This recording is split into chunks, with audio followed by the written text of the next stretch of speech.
to a familiar Wildcat as well next door on the other sister station, Jeremy Marple, and it's been a while since you've seen him.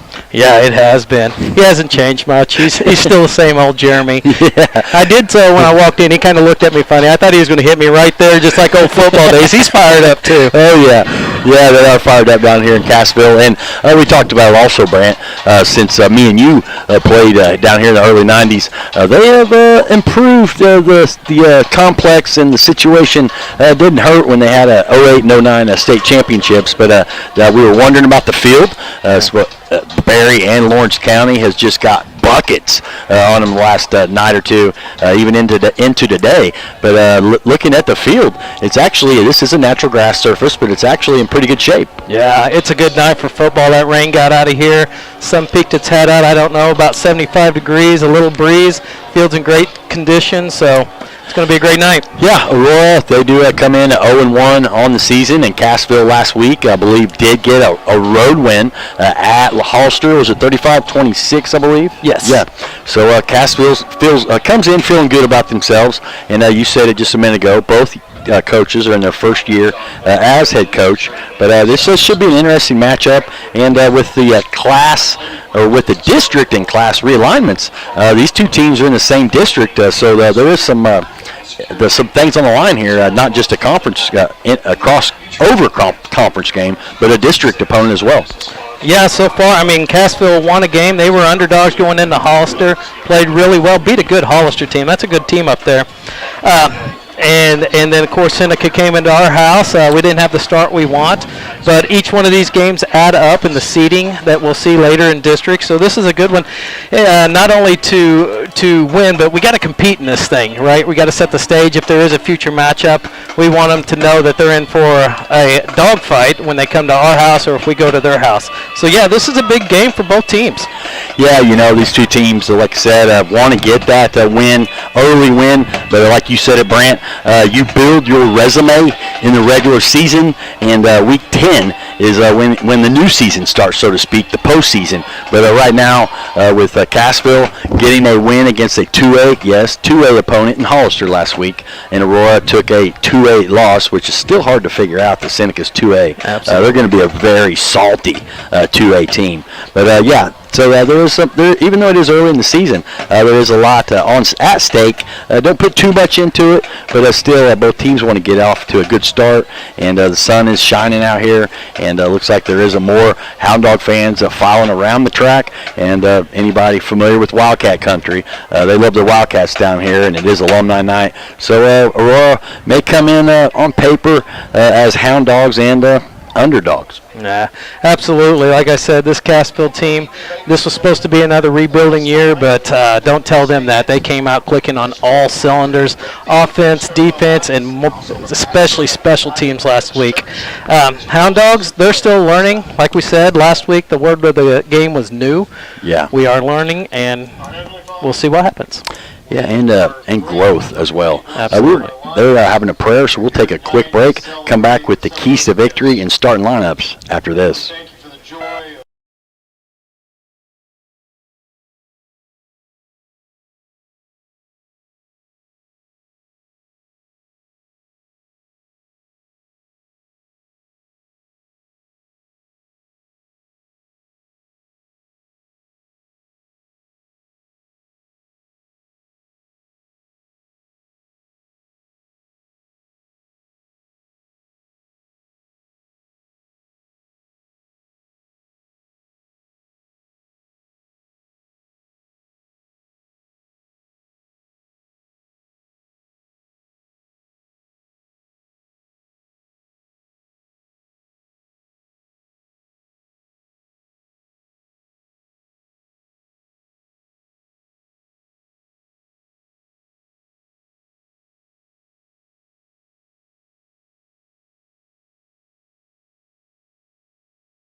That was the national anthem. The national anthem is brought to you by King's Auto Service. King's Auto Service is locally owned and a proud Hound Dog alumni. King's Auto Service is your local import and domestic specialist. Give them a call at 417-678-5454. That's 417-678-5454. And you are tuning into the MFA pregame show. Stop by and see them at 1104 East Church in Aurora, and they have all the feed for your farm. So we appreciate all the sponsors, and I'll try to get them in as we come through. I believe they said there's still approximately, what did you say, 10 minutes approximately before the coin toss, Brant? Yes. I don't see they got the Wildcat on the scoreboard, but I do not see the clock. So a lot going on tonight. Keys to Victory, Brant, we've been talking about it. The Keys to Victory is brought to you by Thunder Bay Car Wash on Elliott Avenue in Aurora, Missouri. A clean car is a happy car. Every day is Thunder Bay at Talon Media. And give me some Keys to Victory, bud. Well, offensively, we got to finish drives. You know, we only punted twice last week, but we did have 2 big turnovers, and we were talking on the way down here. You know, you never want to say we should have scored 3 more touchdowns, but there was a possibility where we could have scored 3 more touchdowns. And that ain't even counting that last one that Floyd lost in the lights. Right. So 3 to 4, it's a big swing. That comes with growth. We'll get to that. We got to protect the ball, and we got to play clean, because that was 2 things that stopped some of those drives. Defensively, we have to stop the run. I want to see Cassville's punter. Yes, I do too. I want to see our return game. You made a comment last week. We never saw Seneca's punter on the field. Right, absolutely. They got a big task ahead of them. We got to stop their quarterback. He had 149 yards, and one of the running backs, Wilson, had 77 yards against Hollister last year. So we got to gear up and stop the run. Seneca did have a couple passes, but everything was play action off of the run. Yes, Mr. Wilson and Bodie Rose, you're probably hearing his name a lot. Last week I did talk to Sammy Clapper, who calls Cassville. Cassville ran it 41 times and only threw it 10, but they had the lead on the road. Absolutely. And the third facet of this game is we got to win special teams. I watched some of the highlights from Cassville's games last week, and their special teams. They had a fake punt, which got a first down, which later led to a touchdown. They had 2 or 3 big returns on the road. On the road, and Clay was he was. At the newspaper down here in Cassville had Clay quoted as, "We won the game because of our special teams." So Dogs better be ready in all 3 facets of the game tonight. Yeah, you know, we didn't see much on the return game last week. Like you said, Aurora needs, especially being on the road, needs to get off to a good start and try to come out. And like last week, man, that first drive, we got in the red zone and then had a penalty and kind of hurt ourselves. Yeah. So we need to move the ball. And, last week we did not see Kelton Brown one time go under center. We're not used to that, watching Hound Dog football over the decades. It's more of a spread offense. A lot of times 2 receivers to each side and maybe a back in motion. They like running that sweep as well. But Aurora has to especially not let this crowd get into it early as well. We got to steal momentum early. And you'll see, too, offenses that are on polar opposite sides of the atmosphere here. I mean, you're going to see us spread it out and try to hit these gaps, but Cassville's going to line up in a lot of power situations, and they're going to blow 2 or 3 backs at you and pull the kitchen sink and try to get out there on the edge. So, yeah, Cassville's probably going to play more of Aurora's old-school football style, especially with Clay Weldy being in the system for over a decade and being the OC down here for a while. These guys are very familiar with his game plan. But Aurora, we don't want to sound redundant. You said new. The seniors don't want to hear this, but it is a growth year. I don't care if Andy Reid comes to Aurora. You can't implement a system in a couple months and expect everybody to be on the same page. Well, it's not just a system, but it's a culture. I think Coach Pitts is doing a really good job. You're right. He's saying we just got to get better, and you heard him last week in the post-game interview. He was taking all the responsibility. He didn't put any blame. And that's attitude you got to take. The buck stops here with each and every player, with each and every coach. Everybody just has to do better. Yeah, you are right. So once again, thank you to Thunder Bay Car Wash for the Keys of Victory. Go see them and get your car washed this weekend on Labor Day weekend on Elliott Avenue in Aurora, Missouri. A clean car is a happy car. Every day is Thunder Bay or Thunder Bay Day at Talon Media. And you will hear a lot of sponsors throughout tonight's broadcast, and we appreciate every one of them. Before we take a break and then come back with starting lineups, we will look at some Big 8 games tonight on the slate. Looks like Springfield Catholic at Seneca. Rogersville will travel to Lamar. Bad deal for them. Hollister will go to East Newton. Once again, Battle of the M's. Marshfield at McDonald County. Aurora right here at Cassville. And Reed Spring at Nevada. And then if a lot of you aren't familiar, last night, another M&M game. Mount Vernon went to Monette. The game was delayed. They actually kicked off at 8:19 Central Time after about an hour, almost an hour and a half delay. They got the first quarter in. Mount Vernon led 7-0, and then with 9:28 left in the second quarter, a lot of lightning, and they actually had to call the game. So once again, Brant, we talked about it last week, due to the lack of referees, they could not get that game till tomorrow night. So tomorrow night they will resume play over there at Burl Fowler Stadium in Monette as Mount Vernon travels to Monette, and it'll be take two, so to speak. So that will be resumed in the second quarter. 7-0 Mount Vernon leads, and that is important as well because that will be Aurora's next opponent. We won't get ahead of ourselves, but yes, it is that time of year again. Next week it will be Battle of the Bell Bowl. Right now the Bell Bowl trophy did come back home to Aurora's high school, and they trade punches, and that was an old thing that old Coach Poss Jackson started. Oh, yeah. You talk about rivalries. All these other games are rivalries, but when Bell Bowl week comes up, man, we were good friends with a lot of those guys from Mount Vernon. We were. But on game week, we didn't talk to them. No, it was showtime. Things have changed, but we didn't have no marshmallow cookouts or hot dog roasts during that week. It was business as usual. But anyway, we will be back. We're going to take one more break and come back with the starting lineups after this.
And starting lineups. The starting lineups is brought to you by AFB International. Go to afbinternational.com/careers and start your next career today.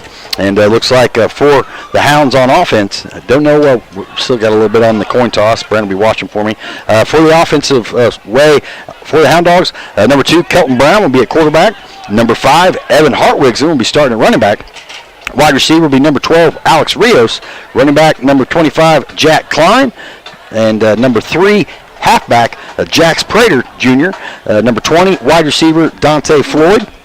Tight end, number 85, Jose Abera. Offensive line, the big boys up front. Number 51, Ethan Whitlock. He's a 200-pound junior. Offensive line also Michael Barrentos, 265-pound junior. Offensive line, Ethan Hoosman, 265-pound senior. Offensive lineman, Alex DeWitt, 250-pound senior, and Clayton Klein, that'll be a 260-pound sophomore. That'll be how the offense for the Hounds roll. For the defense for the Cats, it looks like a defensive tackle will be Isaac Hadlow. Another defensive tackle will be DJ Glidewell.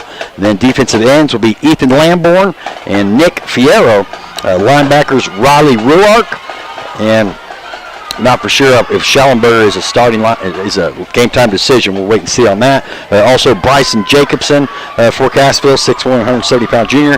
And then their defensive backfield will be number 3, Trey Wilson, number 17, Hernandez, and number 11, free safety, Garrett Ewing. And then the strong safety, Joseph Burton, number 9. He's a 5'8", 160-pound junior. That's how the defense for the Cats will be. For the offense for the Cassville Wildcats, clicking back over here, looks like wide receiver Garrett Ewing, number 11, will be starting out, 5'6", 140-pound junior. And the running backs will be Bryson Jacobson and Trey Wilson. Wide receiver will be Hernandez. Quarterback, number 19, 5'10", 160-pound sophomore. Almost reminds me of a country song, Bodie Rose. Bodie Rose will be under center for the Wildcats. Tight end, Isaac Hadlow, 6 foot, 200-pound senior. And then the big fellas up front, it's like right tackle, Christian Tidwell, 5'9", 235. Right guard, Ethan Lamborn, 6 foot, 230. 6'1", 230. Center will be 5'10", 200-pound junior Joseph Reuter. Left guard will be Nick Fierro, 6 foot, 200-pound sophomore. And then last but not least, left tackle Austin Revelrio, 6'1", 230-pound senior. And for the Hounds on defense, as they are getting ready to come out for the coin toss, real quickly. Number 55, Michael Barrentos, 265-pound defensive lineman. 265-pound senior Ethan Hoosman. Alex DeWitt, and looks like will be the senior defensive lineman, and then James Schutte. So they have a 4-4, I believe they're going to run tonight, Brant. So linebackers will be number 25, Jack Klein, number 34, Justice Nickel, number 51, Ethan Whitlock, and number 85, Jose Ibarra. Defensive backfield, they'll have 3 of them back there. They'll be rotating Jax Prater in as well. It looks like Evan Hartwigson, Alex Rios, and the 6'1", actually 6'3", 180-pound Dante Floyd, number 20, will be roaming the defensive backfield once again. And those starting lineups were brought to you by AFB International. Go to afbinternational.com/careers for your next career day. Also appreciate King's Auto Service throwing in the national anthem. Give them a call for all your import and domestic needs. 417-678-5454. Also, every day is Thunder Bay Day at Talon Media. Go get your car washed at Thunder Bay. And corn tosses are coming up. And looks like the Clark Center sponsors that. They have offices in Dade, Berry, and Lawrence counties. Go to www.clarkmentalhealth.com to find the phone number for services in your area. Clark Community Mental Health Center, moving forward, improving lives and communities through compassion and care. And now the 4 captains for each team, Brant, looks like they are out there meeting. And I was talking, so I could not see. Yeah, the Hound Dogs actually won the toss, and they have deferred to the second half. Okay. It looks like Cassville has elected to receive this half, so we'll see what our defense has first. Okay, so Hounds will get the ball to start the second half. They deferred, and looks like they will be on the defensive front will be on the field for them. And once again, thank you to the Clark Center for bringing that coin toss to us. Go to clarkmentalhealth.com and find the phone number in your area. So we appreciate that. And looks like now we are not far from football, Brant, as it is 6:59. And looks like so now each team is getting ready to come out here. Yep, and like you said, Chad, we have made a little adjustment on the defense. We have gone to a 4-4, 4 down linemen, 4 linebackers, and I think that is in hopes that it will help stop the run. We got a little bit more speed back there in linebacker, hoping the big guys plug the holes and the linebackers can flow and get many hats to the ball today, because that's what it's going to take. Yeah, and you said it a minute ago, watch the special teams for sure as well. So this kickoff report is brought to you by Forge Build True Value. Don't kick off your next project without a trip to Forge True Value. Give them a call at 417-678-4488. They have all the supplies and tools you need. And the kickoff is off. Sends it down to about the 25-yard line. Picked up there, dropped, picked back up. Special teams cover. Well, it's going to be a lot. Well, he's not down yet, but it's going to look like a loss of about 3 yards. Good job by Rios to initially get that contact. And looks they're going to call him down about the 18, so that was about a 5-yard loss. All right. All right. Well, looks like the Wildcats, they do have a nice scoreboard here as well, Brant. Looks like they are going to start shop on the 18, we'll call it. Yep. All right. So last week, man, you did great doing the stats, and appreciate that. And we'll look forward to that as well, as it looks like Bodie Rose is going to be under center for the Wildcats. They do have one receiver to the left. Looks like an old power eye straight up. Does hand it off, and nobody. And the linebackers there, maybe a short gain of 2. I saw Justice Nickel, the linebacker, in there on the stop, and also looks like a 69, Alex DeWitt, and they're going to give him 2 yards. Brant, I did not get to see who the running back was. It was number 24, Jacobson, right up the middle. Okay, so Jacobson for 2, and is going to bring up 2nd and 8. And like Brant said in the pregame, pretty much smash mouth the first play of the game for Cassville, right up the gut. Receiver now in motion, running back in motion, 2 receivers to the left. So now Evan Hartwigson takes the running back, and they are looking across the middle, and he was wide open, number 30, but it was incomplete, just out of his stretched out hands, and that was intended for Isaac Hadlow. But Brant, they may come back to that because he threw over the linebackers, and if Hadlow caught that, he may still be running. Floyd may have caught up with him, but that was an incomplete pass. So Hounds need to get some pressure in there, as it's going to bring up the first 3rd down of the ball game. Coach Weldy's been watching game film. He saw what those play actions that Seneca did to us last week. We had a good defensive stop there that first play, so he says, I'm going to fake up the middle, I'm going to throw it over and see if those linebackers are going to play in just a little bit too quick. Get caught cheating. Get caught cheating. So Bodie Rose under center, 1 receiver to the left for Cassville. They do hand it off, and nobody is there. Who was that? Number 51. That was a hit. Ethan Whitlock. He came to play tonight, folks, and that is going to force the Wildcats to punt. And I heard some pads popping on that one. Who was that? Was that Wilson that ran that ball? We'll give it to Mr. Wilson. All right. All right, so 4th and 8 from the 20. Wildcats. Hey, we see their punter tonight, Chad. Look at this. The first time all season as he does get it off. And looks like Hartwigson back to receive. And Cassville kills it as the Wildcat does touch it. It looks like about the 40-yard line. Yeah. Maybe 41. 41. All right. Dogs so take over. If we're watching field position, so far the Hounds are winning that. There's a flag, though. Some dirty laundry in the end zone. So we'll wait and see. And Big Ethan Hoosman's one of the last dogs back. So I think there was a little extracurricular activity after the play. Sometimes those big linemen geared up all week, they're ready to go, and they got a little too much adrenaline. Especially if you haven't seen a couple of these guys. You know, we used to play junior high with Cassville every year, so, you know, there's been some breaks between the Wildcats and the Hounds. They haven't played since the seniors' freshman year. So he's putting it back in his pocket, though, so we'll wait and see, as there was personal foul against the Wildcats. Against the Wildcats. So if that's the case, Brent, they're going to walk this off across the 50, I believe. This will be probably a 15-yarder here. That should move it up all the way, I believe, to the 44. Cassville's 44. Yes. So big penalty there.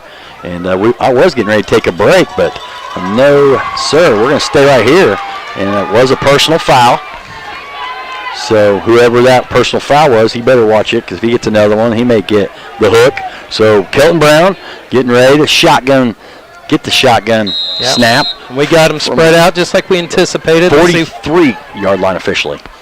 And he hands it off to Prater. Prater's looking for some space, and he might have got he got back to the line of scrimmage there. Okay. All right, so not much room for Prater as they tried to pitch it on the outside. That's going to bring up 2nd and 10, still from the 43-yard line. So Hounds need to step on it here and try to move the chains and get a couple first downs and find that red zone. So Kelton Brown looks like they're going to have 2 receivers to the left. Looks like Ibarra and Jax Prater.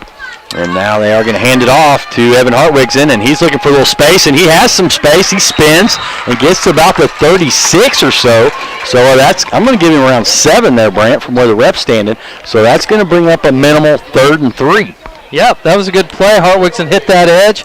They pulled somebody out there. I didn't see who it was. It may have been Klein, I think. Yeah. Hit that edge, got out there. It was one-on-one, and he almost slipped it, Chet. He almost took it to the house right there. Well, and you said it last week. I think on the first drive last week, he had a 7-yard run and 11-yard run, did Evan. Yep. So now 3rd and 3. The Hounds can run it or pass it here as Brown's still in shotgun. Now there's 2 receivers to the right and 2 to the left. Hounds spreading it out here. Now Jack Klein in motion.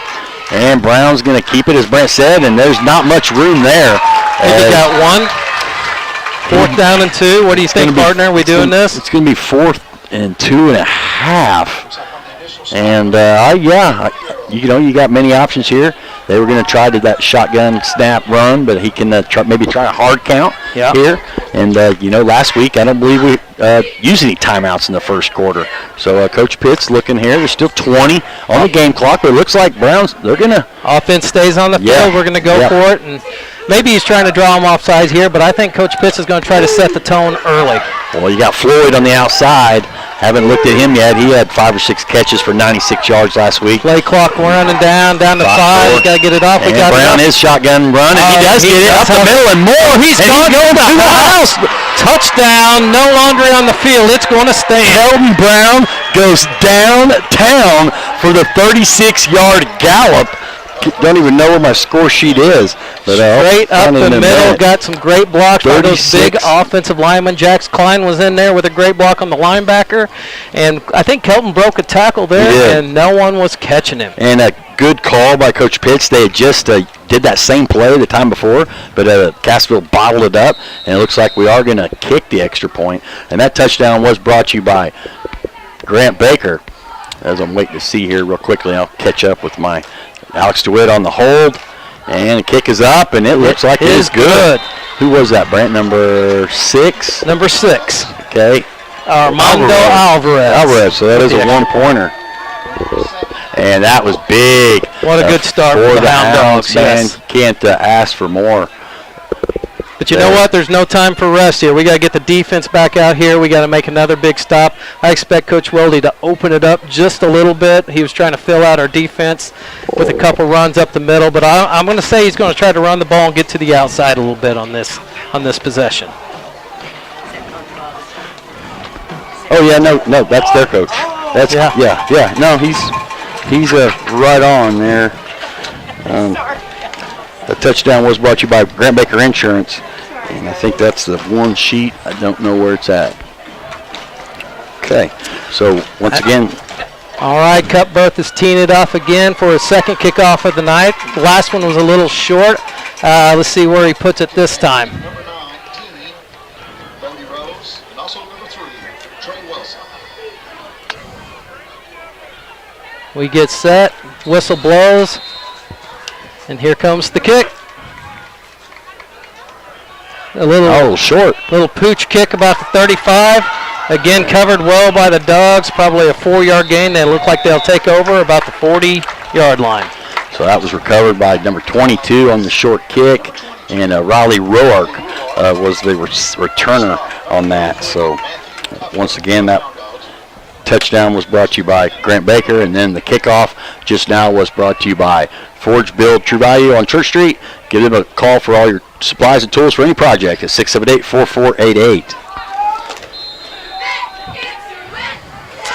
Cassville comes back out in a tight formation, but they do have 2 receivers split out here to the near side. 40-yard line. Motion this way. Here we go, quarterback keeper to the outside. Hound Dogs fill well. Stay home. I think we got some laundry on the field. A block in the back there, Brant. Yep, I think Prater was coming up to make a tackle, and he either got held or there was a block in the back. I couldn't tell. May have happened. Both may have happened. Yeah, hard to tell there. But I believe this one is coming back. And they did call a hold out here on the corner, which puts it'll be 1st and 20. Again, another break for the Hound Dogs. And Chad, we covered that play well. He did slip a tackle out here, but there was holding. But we had plenty of Hound Dogs rallying to the ball carrier, so that's a good sign. Yeah, Coach Fitz was saying last week about confidence, and that touchdown off the bat that has to give the Hounds some great confidence moving forward. And Cassville right now is that's their second penalty already. Absolutely, yep. So it brings up 1st and 20 here. Cassville still comes out. They have 2 wide receivers split each direction and a tight end here on the near side. And Cody Rose breaks 2 tackles as he gets maybe back to the line of scrimmage. And there's another flag, and that's thrown out there at the defensive back and receiver. And once again, I think there were some curriculars, and I think that may be on Cassville as well. Not for sure, but that Wildcat ran straight to Coach Weldy there on the sideline, and they threw it right at him. So we'll wait and see here. We got a personal foul against the Dogs. Be an automatic first down. So curriculars both sides, and this one they caught the dog as the hound was guilty. So that's going to take some momentum away there as Cassville gets their first down. Oh, well, I guess it's not a first down. It'll be 1st and 3. No, he said automatic. I haven't seen the chains move yet. You're right. It'll be 1st and 3 from it about the 40. It was 1st and 19. Yeah, about the 47-yard line. Okay. But still, nowhere to run for the Wildcats so far. So 1st and 3 from the 47. 1 receiver to the left and 1 for the right for the Wildcats. Rose under center, and now he does hand it off to 24, and he's got the edge on the left side, and he was running downhill. Let's see who that was. Bryson Jacobson, 6'1", 170-pound junior. And once again, that's going to be a first down. First down for the Wildcats, about an 8-yard gain right there. That is the first down of the half for the Wildcats. All right, so now Cassville's got it on the 45-yard line, 1st and 10. 7-11 left here in the first quarter. Hounds lead, and now number 3 gets on the outside, and Floyd's going to have to try to catch him, and I think he does have the edge, and he did tackle him, and all the way down to the 5. So that was a 40-yard run by number 3, Trey Mr. Wilson. So good job by Dante to cut him off on that edge, but not before the Wildcats get down inside the red zone. And I think it's going to be on the 5-yard line, right outside the 5, Brant. Yep, 1st and 5. And I figured Cassville would try to do this, try to hit the edges a little bit. They're not finding much room up the middle. The dog linebackers are flowing well. Now we just got to contain this outside run and turn it back into our linebackers here. So first and 6 from the 6, 1st and goal for the Wildcats. 5 on the play clock, and Bodie Rose hands it off once again to Wilson, and it looks like he was hit, and that was by 12. Alex Rios on the tackle. Good job by Alex to cut him off on the sideline, and Cassville inside the 5. It looks like a gain of 2 on that. Okay, so 2nd and goal. Obviously, they are in 4-down territory. So Rios comes out, Prater comes in, and now they run in the play. Still 18 on the play clock. 2nd and 3 from the 3.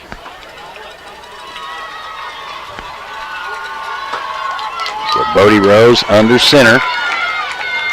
He does have a man in motion. Now there's a receiver to the right, and he hands it off to Wilson, and 51 hits him, and another host of hounds. Host of hound dogs. Maybe a gain of 1 on that one? Yeah, maybe so. Looks like initially Ethan Whitlock on the hit, and then he waited for a couple hounds to wrap him up. And that was one thing last week, Brant. We had some initial hits, but a lot of times forgot and did not wrap up. And that time, a bunch of hounds wrapped up. Absolutely. They're flowing to the ball a lot better today, Chad. We got linebackers, we got D-backs, we got everybody there getting a hat on the ball carrier. And 3rd and 1 from the 1 here, bud. Rose under center, he hands it off, and I think they did punch it in. Is, yep. So number 24, Jacobson with the touchdown. So 1-yard TD by Jacobson. As now the Hounds lead 7-6, and we're seeing Cassville kick some extra points in the pregame. So I believe they are going to come back and kick it here. Yep, they line up for the PAT. Number 7, Peter Littlefield, will be doing the kicking for the Wildcats tonight. There's the snap. Good hold. Kick is up and good. We got a tie ball game here. Littlefield. All right, so 7-7 is the score with 5:51 left here in the first quarter. So we are going to take one quick break, come back after this.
At the 15-yard line, he shakes and bakes up the middle and gets back across the 30 to about the 31-yard line here. Still a good return. We started in good field position all night last week, and we continue that, taking over about the 31-yard line. Looks like we got an official's timeout, probably a drink timeout, Chad. We're going to take one as well and catch up and be right back after this.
Back off a break here. Hartwigson with a 5-yard run brings up 2nd and 5 for the Hound Dogs.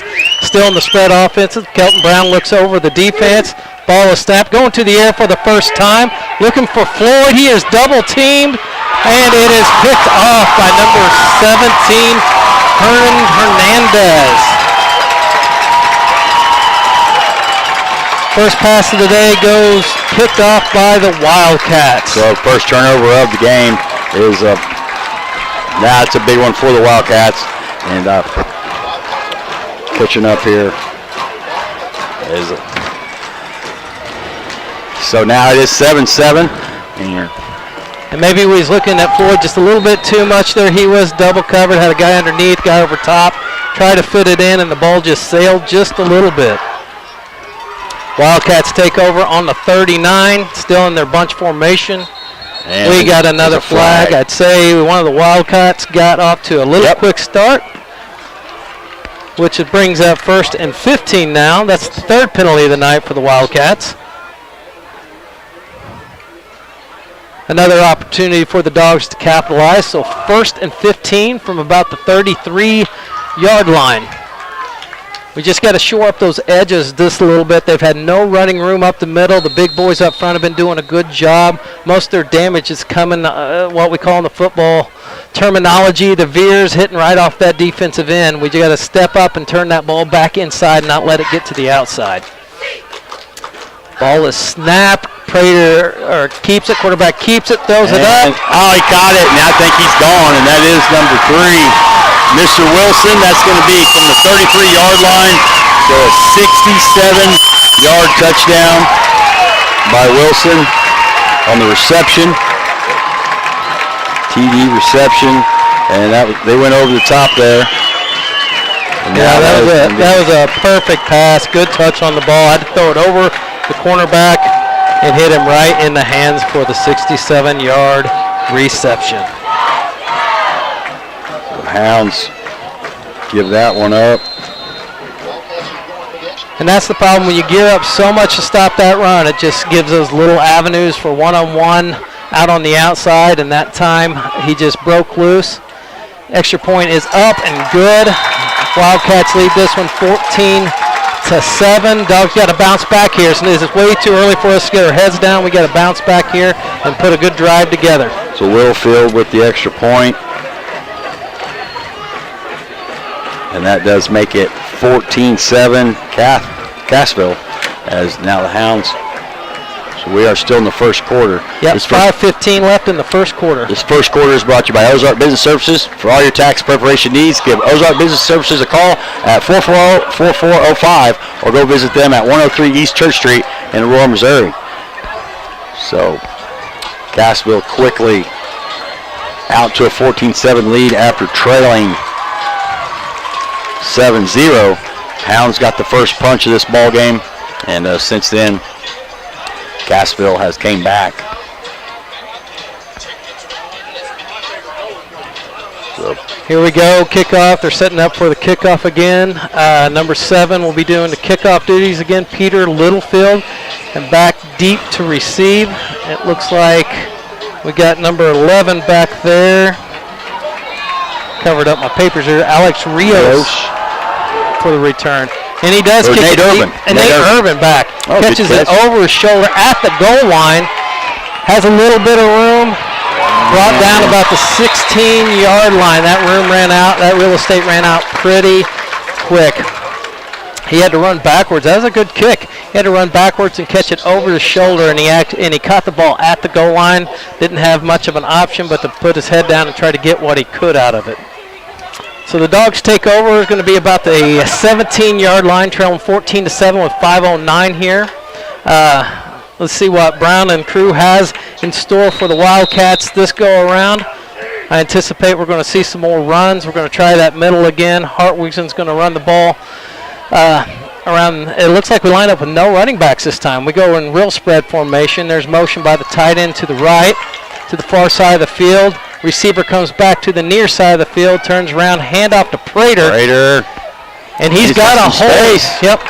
Looks like he picks up about 5 there. Yeah, look at old 55 down there. Michael Barrentos blocking down field there. And I tell you, we had 2 guys not in motion at the same time. That's a penalty. But we had 2 different motions there, and I think Coach Pitts is kind of opening it up, and that's a show of trust for his offense. We had motion across the field. It came back, and then it went back across the field. So a lot of movement going out there for the Hound Dog offense. Yep, so 2nd and 6 officially is what they're going to give them. So 4 yards on the carry. Brown in shotgun, and he's going to run it up the middle, and he's got a little space once again. And I believe that first down, it will be a first down. Looks like Brown picked up about 8 there. So that first down is brought to you by Pedal Office. Get a hold of Pedal Office for all your local legal needs at 417-220-6640. And that's what that spread does. It takes everybody out. It puts them on the receiver. We got a linebacker or 2 back there, but if you can get one of the big boys on those linebackers, Brown has a good quarterback keeper. No one touches him for 3 yards. And picks up 8 on that one nicely. All right, so 1st and 10 from the 30 for the Hounds. Brown in shotgun formation. Looks like 2 receivers to the left, and Prater kind of got away from himself, I believe, and he forgot the snap count because he was ahead of the count. And yep, so that is going to scoot him back 5. And 85 Rivera out there talking with him. And so I think we had a couple Dogs move on that one. Yeah, more than one. Yeah. And these are these drive killers that we got to overcome. Instead of 1st and 10, now we start off at 1st and 15. So on the 25-yard line. And almost motion again, and they give it to, was it Hartwigson that ducks his head and maybe gets back to the line of scrimmage, Brant? I think he picked up one there, but there wasn't much there. I think we kind of, the play before, we kind of telegraphed that when we jumped offside and we went back to it, and Cassville was waiting. Brings up 2nd and 14 here. Still 3:30 left in the Ozark Business Services first quarter here. Clock is ticking. Still 15 on the play clock. Plenty of time. Haven't seen Floyd. Haven't called his number on the offense yet, Brant. Yeah, I just had that one pass to him. That one that was picked up. Here we go. We're passing again. Brown's going to run it as he is in shotgun, and he puts his head down and gets hit by a gang of Wildcats, and then still falls forward across the 35. We'll wait and see how many, but it's still probably going to be punt formation for the Dogs. We'll wait and see. Forward progress takes it to the 35. So about 4th and 5. Yep. Or 3rd and 5. I'm 3rd sorry. and 5. We got one more. Manageable. Yeah. Couldn't tell there. But manageable. Run or pass here. What do you think? I think we're going to go to the air on this one. Honestly, I think we're going to try to hit one of these short out. Maybe use Floyd as a decoy going deep, get everybody chasing him deep, and hit one of these, either the tight end or one of these slot backs on an out. Okay, so 2 to the left, 2 to the right. Now Brown's not going to mess around. He's going to take that snap and go across. And once again, that first down is brought to you by Pettit Law Office. Give them a call for all your local legal needs at 417-222-6640. Like I said, Chad, Brown's going to take that ball, run it right up the middle for 8 yards for a first down. Well, you know, last week he was probably our biggest threat on the ground, Brant. Absolutely. He does a good job, and he runs with some power, too. If you think he's going to be a typical quarterback and go down early, you got another thing coming. He's going to put the shoulder pads down, and you're going to have to tackle him. So 44-yard line, another first down for the Hounds. And as they're trying with 2:05 here to tie this game back up as they trail 14-7, hand off to Rios. He gets hit initially and keeps his legs turning and maybe gets across the 45, maybe 1.5 yards or so. We'll wait and see where they spot it. See it right across. Yeah, but going to give him a couple there, Brant. That was a hard run by Rios. He just ran into a wall. It was. Still I don't know what. I think forward. it was number 24 on the Cassville squad, which would be Jacobson, linebacker, hit him in a hole, and it was a pretty good collision. Yeah, Jacobson, one that had the first touchdown for the Wildcats. Brown in shotgun, and now he's going to look to pass, and he sidearms it, incomplete. And it looked like he was looking for maybe, was it Matthew Cutbirth out there? Yeah, Cutbirth running kind of a stop route there. I think if we'd have gave that one time, I think Floyd was going to break open. He looked like he got past the safety on that. But it's hard when you're a quarterback and you start feeling that pressure coming down on you. And it may have been a called play, too. Yeah. So looks like Rios checks out. Brown. Looks like there's going to be 2 receivers, Floyd and Hartwigson to the left, and Ibera and Prater to the right. Now Prater in motion may join Brown in the backfield as he does come by him. Shotgun formation, 8 on the play clock. He fakes the handoff. He's looking to throw it. He throws to Prater, but there's nowhere. Prater would have caught it. He wouldn't have had nowhere. And that was big 58. Check his birth certificate. Senior, 6'1", 230. Ethan Lamborn. And, boy, he come with the thunder, Brant. He did. That was a little screen pass, and he read it all the way. He stayed right at home. As soon as that ball hit Prater's hand, he made contact. So it looks like the Hounds are going to be forced to punt. And looks like Alex DeWitt, the senior, 6'3", 250-pound senior for the Dogs, will be back for the punt from the 46-yard line, 4th and 8, and some more, as Don Henley would say, dirty laundry. Yeah, but Hound Dog took off just a little bit early. So another right there, another 5 on top of that. Penalty for the Hounds. These little nitpick 5-yard penalties that add up. Instead of 4th and 8, we're going to back DeWitt up 5. It's going to be 4th and 13. Got to give a shout out to Hound Dog Nation as they came out last week around the track. And Brant, as we kind of waited as the game got closer, those visiting stands are pretty packed over there. Yeah, I didn't know before the game that we had the sun gleaming off there. And I said, I hope some Hound Dog fans show up tonight. Sun's pretty bright, and they did show up. DeWitt punts it. It does take a Hound Dog bounce about the 35 down to the 30. Good hustle by also Matthew Cutbirth on the play to go down it. So 1:04 left here in the first quarter as Cassville leads in a very tight match, 14-7. Looks like they're going to set up shop on approximately the 29-yard line. So they've had one timeout for water breaks. It looks like they are going to get back probably to the end of this one. So now Bodie Rose in under center as he looks over the sideline, gets to play, and now he does fake handoff and spins around looking for some room. He does have a couple yards, but started on the 29. He got down to about the 33 there as he spun and turned forward for about a 4-yard gain. Good play. I tell you what, let me see who the number that was. Jax Klein did a good job of setting the edge there. They pulled a couple backs his way, trying to kick him out and make him commit. He held the corner tough there, turned him back inside, and the linebackers cleaned up. 33 seconds and counting.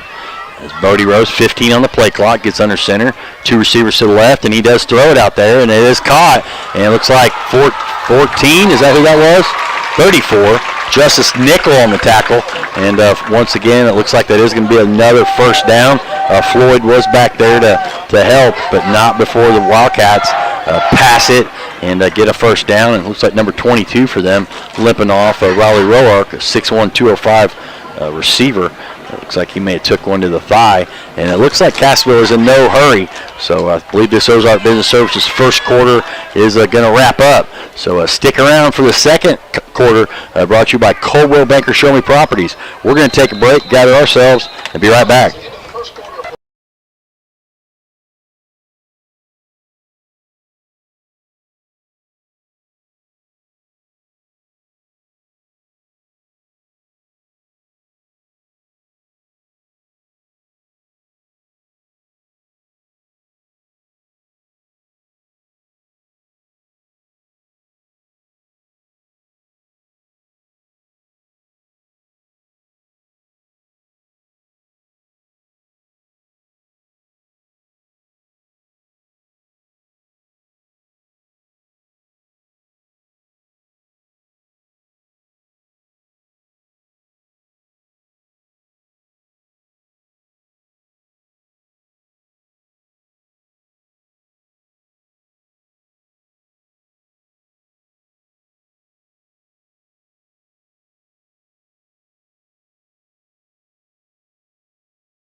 For time. And who was that? That was Jacobson on a 45-yard TD run, and 55. I was hoping it was a 55 yards from the 45. And it looks like he was almost going to go out of bounds on the Cassville sideline, but he did not as he tight-whipped the sideline. And now that was a big play from the first play of the second quarter as we were coming back. So with 11:49 left before half, now it is 27, and now it looks like the Wildcats, Peter Littlefield lines up for the extra point. Kick is up, and I believe it did go through. It did. Is good. So PAT is good. 11:49 left in the second quarter, 21-7, all Wildcats. Yep, 21 unanswered by the Wildcats. As, like I said, Aurora did get the first TD of the ballgame, and since then the Wildcats kind of settled down here at home, and they now lead rather comfortably, 21-7. And it's big plays, Chad. We started off with a 40-yard run by Wilson. Then we had a 67-yard pass by Wilson. He's having a night. And then right there, a 55 run by Jacobson. Yeah, and Littlefield went ahead and put some icing on that kick with the PAT. And now Cassville leads 21-7 here in the second quarter. Second quarter is brought to you by Caldwell Banker Show Me Properties. They are a proud Hound Dog sponsor.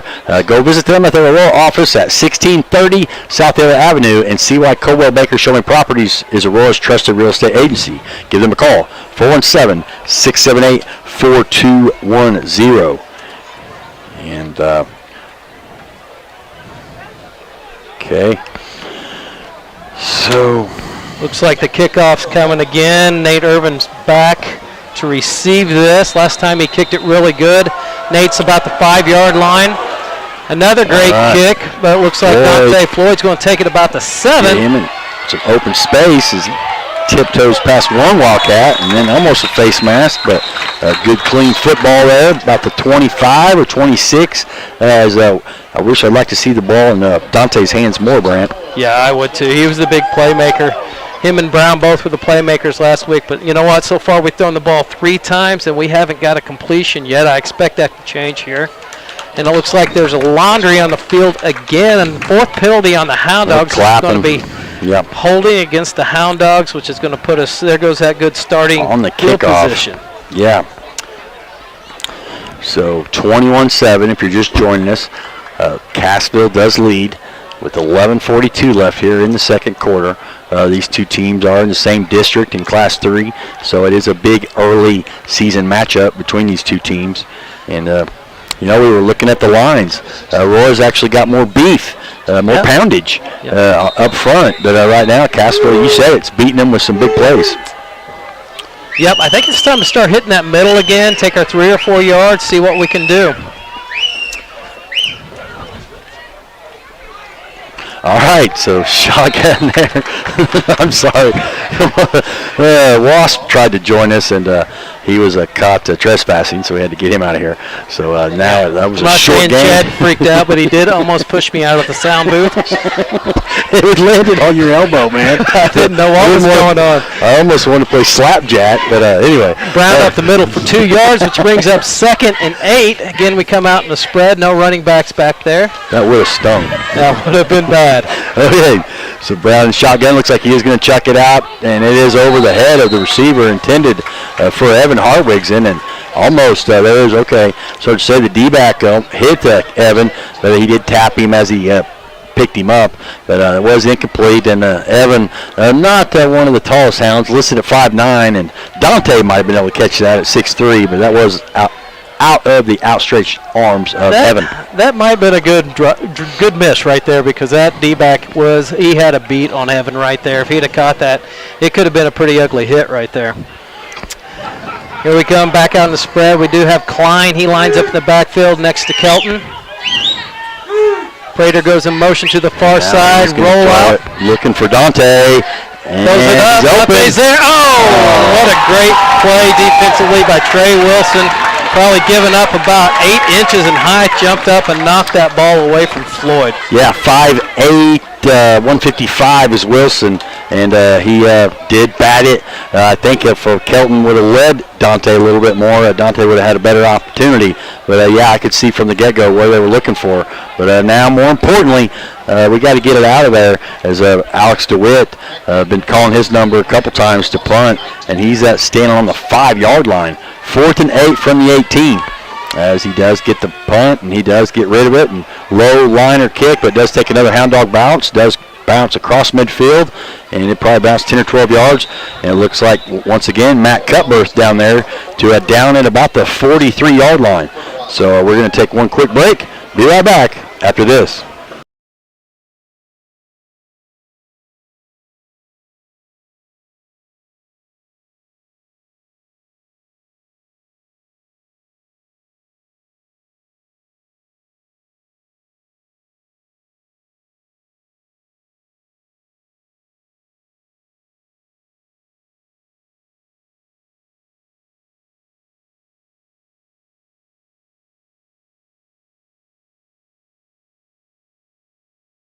Run up the gut, getting it, who was that, number 3? Wilson Brent? right up the middle. Mr. Wilson once again with a 3-yard gain or so.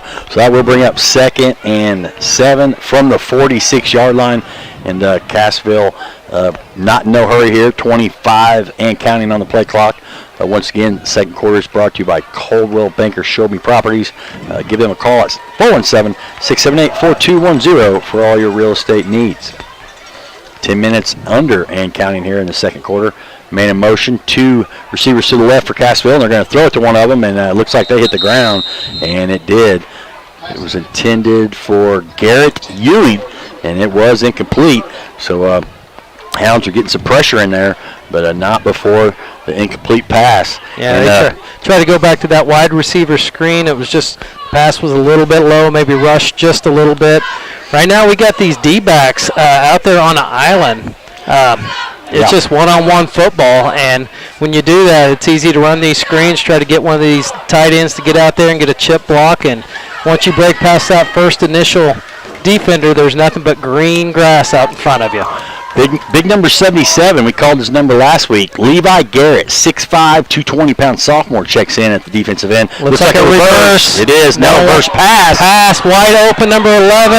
Defender falls down. Falls down, the Hounds did. And weekend at Bernie's as the Hounds got burned on that play. I couldn't see where it was from the 40-yard line. Couldn't tell where it started at. It started about the 43, I believe. Okay, so 57-yard TD pass. Looks like it was from number 22. I didn't see who caught it. Number 11, Ewing.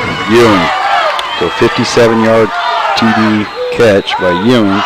That was a little reverse. And now Littlefield with the kick. It is up and good. So this has been all Cassville as it was 27-7, and then Littlefield with the PAT makes it 28-7. Wildcats pulling out all the stops there. That ball looked like it was going to be a sweep, and then all of a sudden he pitches it back to the receiver to the other way.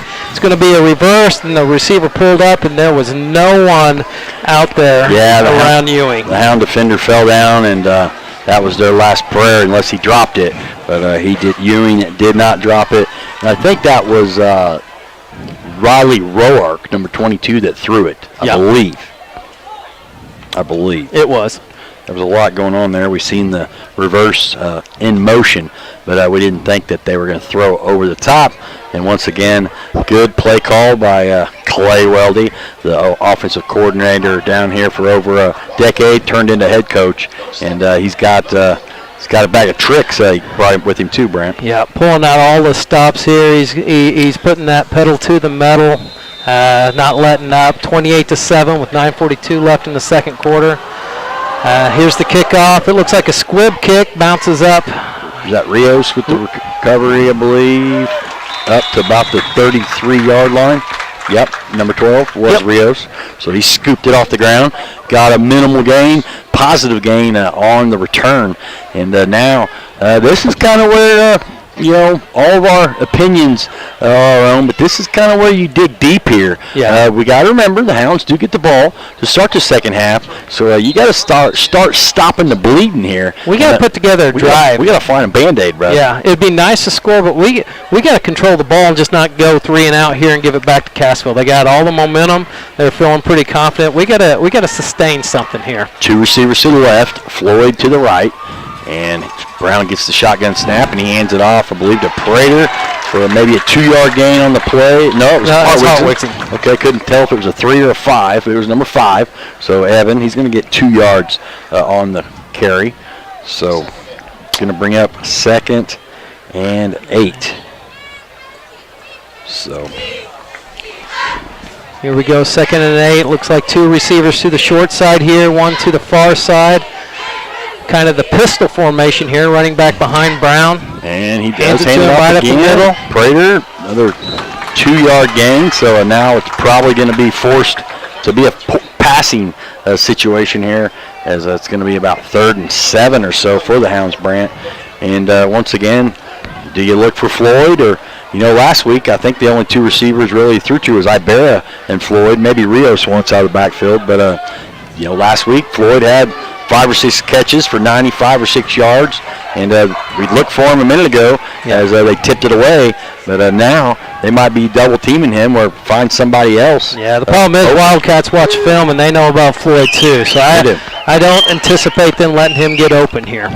So they are going to go in motion, and Hartwigson's and Brown's looking for Floyd as he throws it across Iberia, and it is caught. He caught it. Oh, they're saying incomplete. I thought he caught it, as now the ref across the middle had, I guess, a better view of it, and that was a big, almost Mutombo'd him. That was a big incompletion, as I thought he spun around and caught it before it hit the ground, but the ref said otherwise. So now the Hounds will go 3 and out again, and this will be the 3rd punt of the night for DeWitt. DeWitt back for punt formation. He does just get it off and takes another Hound bounce. He is used to those Hound bounces, and this one will bounce 20-some yards all the way down inside the 15. And Matt Cutbirth 3 times in a row has downed it on the punt. So we'll take one quick break, come back. Cassville leads 28-7 after this.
And the sportsmanship reminder is brought to you by Access Family Care.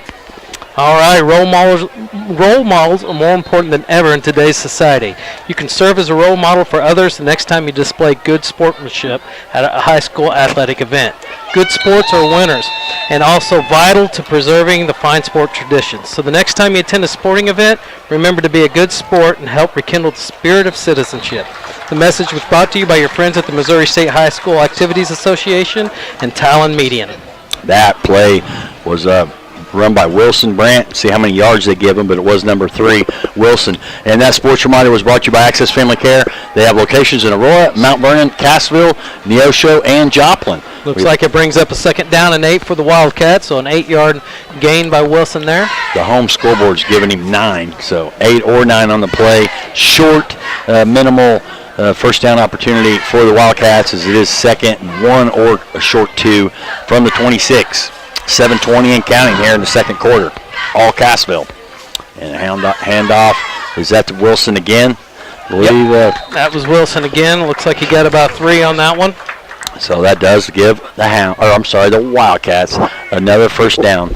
As if you're just joining us, Aurora did score the first touchdown of the game. They led 7-0, but since then the Wildcats have added to 28 points to the scoreboard, and the last one was a little trickery-dickery-dock reverse pass over the top that really burned the Hounds.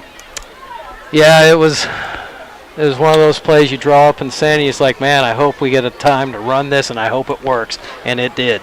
Yeah, we've seen it in the past over the years. I won't bring up one that sticks out in my head. All right, so shotgun snap back to Rose. Looks like he hands it off to Jacobson. So the Wildcats have a couple different active Wildcats here, as it's just not Wilson. And Bodie Rose is leading the show as he is under center for the Wildcats. That was a 4-yard gain, so that brings up 2nd and 6 from the 34-yard line. And last week when we were at Kelly Field Brant, the softball girls were playing a home game, and Dawn Brogdon and Marty Hall, I gave us a shout out, and I didn't get to shout out to them. So if they're listening, appreciate you guys, and shout out to you as well.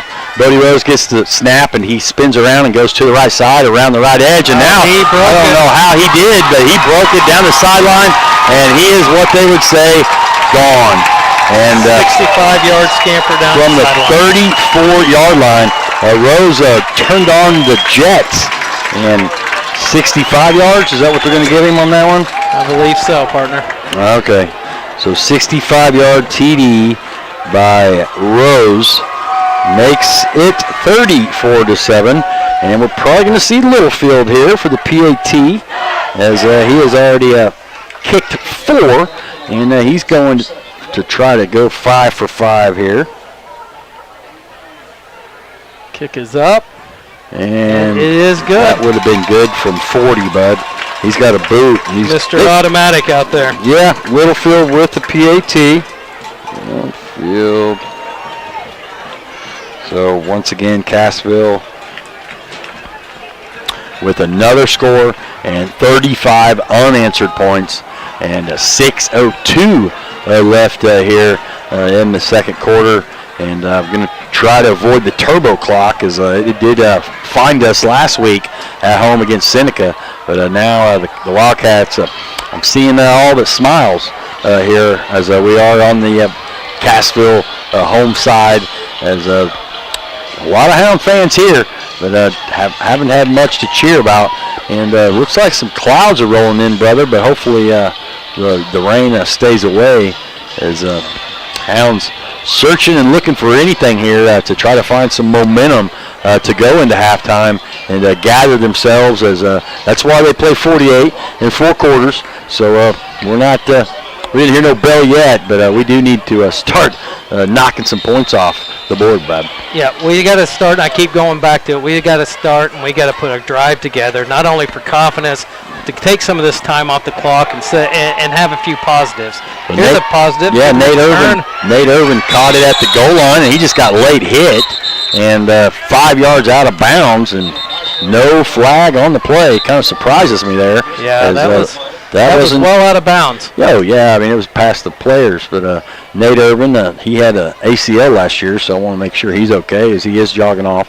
But he caught it right at the goal line, and he returned it all the way. Wait a minute. They just called a penalty on the Hound Dogs.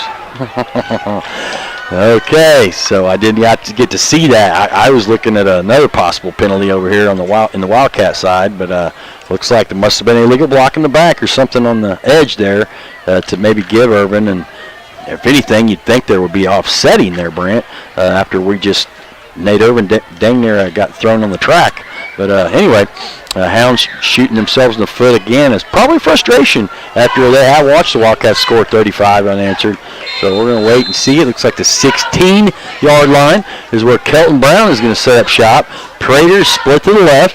Hartwigson to the right. Shotgun formation. Now Brown's just going to run it, and he smacks forward. And another penalty. As the line judge is going to have to ice his arm after the game, as he's been softball tossing some flags on the field. And once again, I believe it is a hold on the Hound Dogs again. No love from the refs here, as the Hounds once again find themselves going backwards, as they were on the 16, and we'll see if that's a half the distance probably. Instead of 10 yards, I'm guessing. Yeah, it'll be half the distance. Games like these are tough. So you get down early by a score like this, and you start doing things that you know you're not supposed to do, but you're just trying to make something happen. I don't know if you call them hustle penalties, but you want to block extra hard. You want to get something going, and sometimes you end up reaching and doing something that gets some laundry called on the field. Yeah, it's first and 15 from the 11 is what they're saying, and Brown's just going to run it up the middle, and that's been one of the go-to plays for the Hounds, as he gets maybe 3 on the play. Now there's another flag on the play. You have to be kidding me. Yeah. So personal foul against the Wildcats. This is the third personal foul of the game. I think the second on the Wildcats. Hounds had one earlier, but that may wait and see if it's an automatic first. But the Hounds are looking and searching for any kind of positive here. And this is a positive as a big play as they march it all the way to about the 23, it looks like, Brent? Yep, 23, and it should be an automatic first down. So yeah, I'm waiting to see what the scoreboard says. Bring up about a 1st and 4 from about the 24-yard line. Okay, 1st and 4 from the 23.5-yard line. Brown under center. He hands it off to Hartwigson. He puts his head down, falls forward, and I believe be enough for the first. He may have it. It's going to be close. It's going to be close. If they were going to measure it, I think they are. If they're going to measure this first, yes. Nope, he gave him the first down. Well, if they would have measured for it, it would have been brought to you by Ed Leahy American Family. Give Ed Leahy American Family Insurance a call to help protect you no matter what your insurance needs are at 678-2244. And that first down was brought to you by Pet Law Office. Give them a call for all your local legal needs at 417-222-6640. Brown gets it quickly, and the ball's down the ground. And I couldn't tell if that was Prater or it was Prater. He did fall back on it as the handoff was intended for Prater. And I don't know if the back ran a little wide there or Kelton didn't get the ball out to him, but that ball never really got to him. Kind of hit him on the hip and fell. Thank goodness that he fell on that, or that could have just been catastrophic as the Hounds have been moving as they got a first down on a penalty immediately, or almost after that 4-yard gain by Hartwigson. But now it brings up 2nd and 13 from the 24 here. Shotgun snap, handed off to Prater again. He tries to get outside. The Wildcats have kind of been bottling him up as he might get a deuce on that, maybe just across the 25, right at the 26. And Coach Weldy letting somebody know in the Wildcat defense he's not happy after that 2-yard gain. So just not much room there. Those big guys up front for Cassville are eating up blockers, and those linebackers are flying around. So it does bring up 3rd and 11 from the 26. Passing opportunity for Brown probably. Prater comes in motion, joins him in the back to another penalty. We got a false start out there. I don't know if this is a veteran crew or not, but they are paying attention here. There's another false start for the Hounds. How many is that for the Hounds? That's 8 penalties in the half for the Hound Dogs. 8? 8. Holy cow. Okay. So Hounds losing their discipline here as they didn't have that many last week all game, and we're not even to halftime yet. So that's 12 total for both teams. A lot of laundry being thrown out there tonight. So that's going to bring up 3rd and 17. Don't know what kind of play call this will be. But Brown once again in shotgun formation. Receiver looks like he's looking for Floyd across, and he is. Floyd is open, and just out his outstretched hands as, man, that was a heck of a play, and Brown's even hitting his helmet there as he had Floyd in stride, and they were looking for Floyd, but he had a step on the defenders, and he just out of his outstretched hands, and the Hounds really needed that one. That would have been close to midfield. So once again, I'm kind of getting tired of calling his name. Alex DeWitt, I think 4 drives in a row, Brent, and he's going to have to come back here. And he's had some good bounces on his punts, and I hadn't had a whole lot of pressure. But once again, 2 Wildcats back here, and they used another penalty. As some of these inexperienced Hounds don't know if they're losing their cool. That's illegal substitution, I believe. Is there 12 on the field? 3, 4, 5, 6, 7, 8, 9, 10, 11. There it is. Yep, 12 little Hounds back there. So one of them's going to have to, these refs are paying attention. Good try. But that's another shot in the foot, the 9th. And now that other Wildcat is going to come up. So there was 2 back there. And they look like they're coming after the punt here, Chad. Yeah, they may. Everybody up. Jailhouse break here. DeWitt's punting from his 2-yard line. They got to give him protection. Just get the ball off. It bounces to him, and he's going to have trouble getting. Oh my gosh! And he had no chance as a bad snap, penalty after penalty, and now DeWitt just had to eat that one. He might have still had time to get rid of it, but after it hit the ground, so now the Wildcats are already inside the red zone, inside the 10, about the 7-yard line. 7-yard line. And it could have been worse than it was, though. DeWitt made a good athletic play just to recover that one up. Looked like a shortstop up the middle of the infield there. Snap outs probably twice to him. So. Yeah, he was kind of like a catcher, just trying to keep it in front of him there, wasn't he? And he did do what he could. So 1st and 7 from the 7 for the Wildcats. 3:18 and counting here. Quarterback and keeper. Bodie Rose tries to stay kick. Now he almost lost it. Who hit him there? Was that Jack Klein? Jack 25? Klein, yep. That was a good form tackle, and I was kind of surprised Rose kept the ball. I thought it might have jarred loose, but a minimal gain by Bodie Rose as he had the last touchdown, I believe, for the Wildcats. So they're going to say no gain on the play. No, he had to have. Yeah, I think he picked up about 5. Okay, there. 5. I was watching. Shouldn't be looking at the scoreboard. They're late behind. So 2nd and 2 from the 2. And Bodie Rose hands it off to who? Mr. Wilson. And he tries to duck in there, and I believe he did. So 2-yard TD by Wilson makes it 41 to 7. With 2:36 left in the first half. Wow. Littlefield's coming on for the extra point, and he may be icing his boot tonight as he's going for 6 for 6 going for on this extra point attempts. And now the kids are even scooting back because last time he kicked it way over. This time he pooches it through down the for the PAT. It is good. And with a 2:36, it's 42 to 7. So Turbo will not join us in the first half. I believe that's second half only. And is it 28 or 35? 35? I believe so, yes, Chad. Yeah, I think it is 35. So Hounds need to try to punch this in, or the clock will be ticking most in the second half, even in incomplete passes or out of bounds. So all Wildcats, after the Hounds scored first, Wildcats score 42, unanswered. And these are tough games to be in for the Dogs. I see a lot of hands on the knees, but, at this point you're just playing to get better. You're playing for the guy next to you. You're playing for Hound Dog pride, never give up.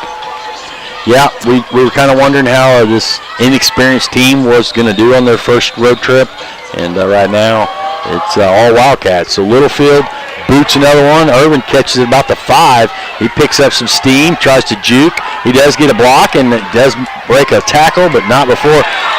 Now forward progress, I seen him go up to about the 30, but looks like they're going to give it to him on the 28. Yeah, and he was met by a host of Wildcats again, as Irvin had a 23 or so yard. It's going to have a lot of return yards, as unfortunately the Hounds have had a lot of opportunity. If you're on a kickoff return, you've got some snaps in tonight. So now it is 1st and 10 for the Hounds.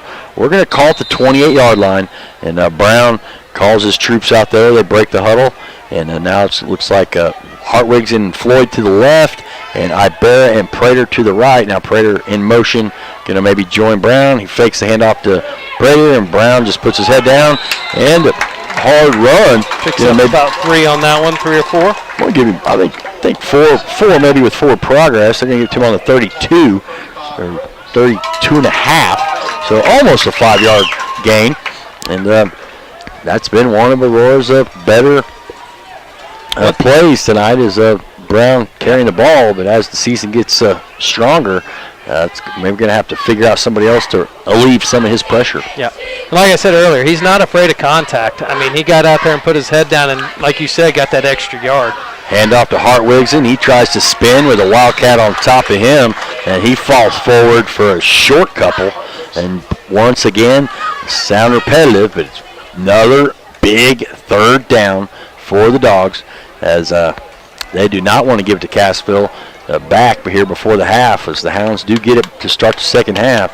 And here, those bells being around the radio station, that's AC/DC's bells, and normally on 3rd down, that's when you hear the bells, because they try to get the crowd into it, as Cassville's crowd has been engaged, to say the least, here in this first quarter. Clock is ticking, minute 10 and counting. 3 on the play clock. I don't know if Brown sees it. He does get it. It gets to Prater. Prater does put his head down. I don't know if his knee was down. They said it was. Yeah, it looked down from up here. Okay, so they're going to give him 2 on the play. So if he's down on 35, then that means it's going to be 4th down again. And I saw, let me see if he's back. DeWitt, a minute ago I saw him to go to the sidelines. 41 seconds and counting. DeWitt is going back to punt formation as they make, now the Wildcats are late as they didn't know it was punt formation, but they're not going to call a timeout. Now they do snap it to DeWitt, and he boots that one as that was a good snap, and that's out of bounds. And I don't know what happened there. It did go out of bounds. Prater picks up number 28. Good sportsmanship there as he got knocked the air knocked out of him, did the Wildcat. So 21.2 seconds left here, Brant, before half. Here in the Coldwell Banker Showing Properties second quarter, and you got to imagine that Cassville's just going to hand it off and go in the locker room and I'd talk say about that, the or they'll things. take a knee to get into halftime. I mean, you don't want to get anybody hurt on this play, especially one of your running backs. This looks like that's what they're going to do. They're going to go in. They're going to take a knee here. I'm sure the officials are warning everybody not to fire off, not to get things out of hand. Call. There it Good is. call, partner. So that will be probably the last snap here in a second. After we take a break, you'll have to come back and join us with the halftime sponsor, who is the Sublime Hippie and Marketplace. Go by and see them at their new location across the street from McDonald's in Aurora, Mo. Or give them a call for takeout or curbside delivery at 417-669-1297.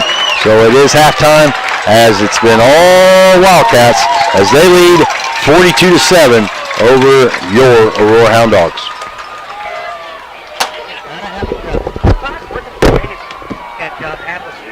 What another one. Great to have Hannity with us. Nice to know that he has openings at the facility on AP in Verona.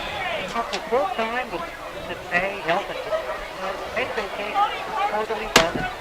And you're off 4 days once, 3 days the next. Meaning you have a little nice to know the company. Look on career.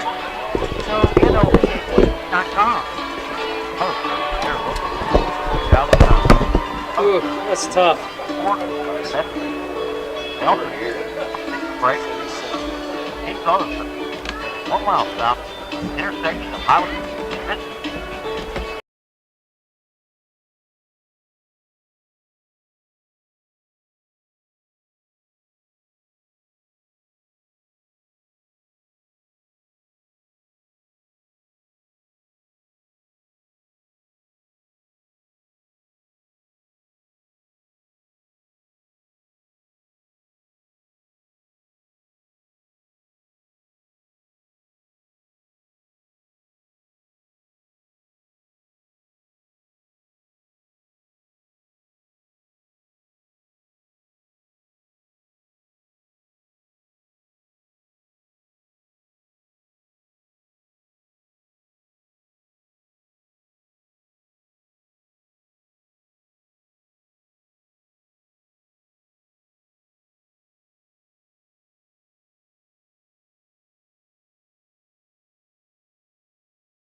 Apple and Google phone apps.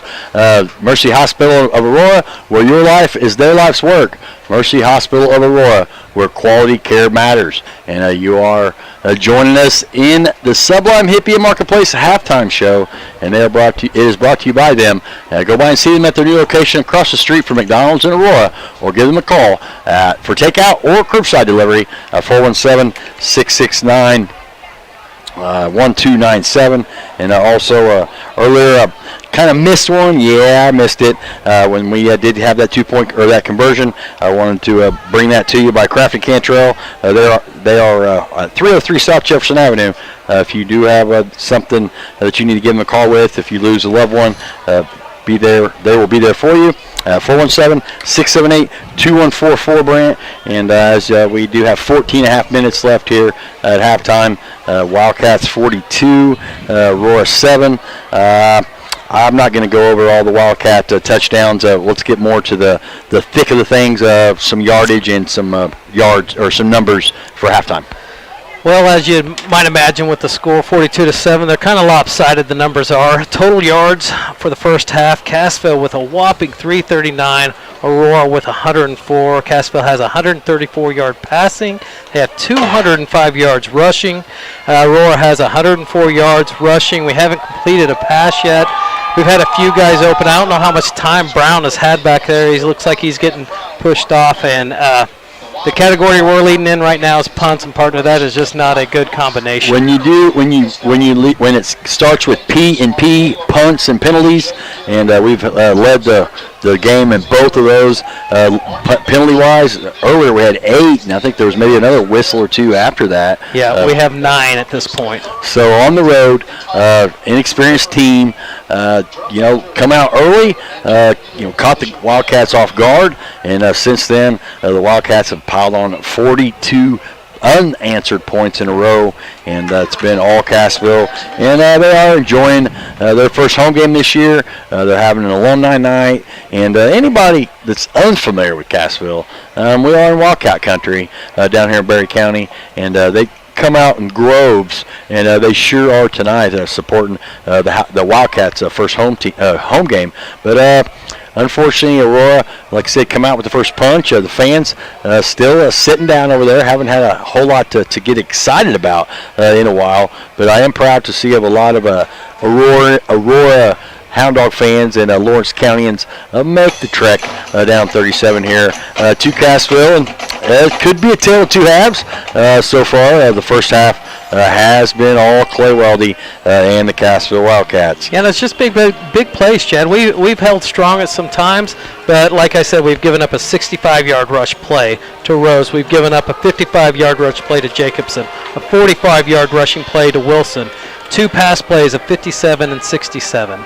It's just the big plays right now. They've got us in a hole. They've got us reeling at this point. Yeah, we are losing on the scoreboard and the yardage, but yeah, you said it. Looking at the scoring summary, 36-yard TD run, 67-yard TD catch, 55-yard TD run. Ewing with the 57-yard TD catch on a reverse, and then Bodie Rose on the far sideline, a tight roping for a 65-yard TD as well, and then Littlefield is getting his kicks in as well tonight, as he is 6 for 6 on extra points. We'll take another break, pay respect to some sponsors, come back with some other scores in the area and Big 8 scores after this.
Wildcats lead down here in Berry County in Cassville, Missouri. 8:38 on the halftime clock. And it has been all Wildcats as Aurora scored the first touchdown of the game. And after that, Wildcats have scored 42 unanswered. So once again, the Apple and Google phone apps are brought to you by Mercy Hospital of Aurora, where your life is their life's work. Mercy Hospital of Aurora, where quality care matters. And you are joining us in the middle of the halftime show, brought to you by Sublime Hippie and Marketplace. Go by and see them at their new location across the street from McDonald's in Aurora, or give them a call for takeout or curbside delivery at 417-669-1297. Some of these scores first we're going to report is state-ranked teams, and Carthage once again leads Branson at half, 42-0. Lamar, in a tighter ball game than I anticipated, leads Rogersville 14-0 at half.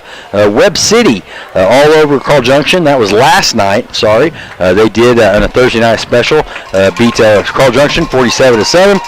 Nevada 20, Reed Springs 7. Both those teams are ranked. Nevada in Class 4, number 3, and Reed Spring in Class 3, number 7. And right now it's 20-7. Nevada leads. Salem, Arkansas leads Thayer 8-0 at half. Nixa 38-7 over Neosho. Lebanon shutting out Hillcrest 42-0. Seneca, I think Aurora's having a hard night. Seneca 51, Catholic 0. I believe we play Catholic week 4 up at Catholic, partner. We'll be looking forward to maybe making that road trip. Marinville 22, Willow Springs 0. Stratford 14, Ava 7 at half. That's a good ball game. Tipton 20, Lincoln 0. Joplin 21, Willard 7. Glendale 14, West Plains 12. That's in the second quarter. Some of the area games, Kickapoo over Camden 14-3. Republic over Ozark 14-7. And a tight one after one, Central 8, Fairgrove 0. Rollo leaves Bolivar 7-0 in the second quarter. Waynesville 14-8. They lead over Parkview. Marshfield and Mack County in a tight one. I had 7-6 in the second quarter. And Hollister, I had 0-0 at the end of one. Pierce City 14, Diamond 13 at the half.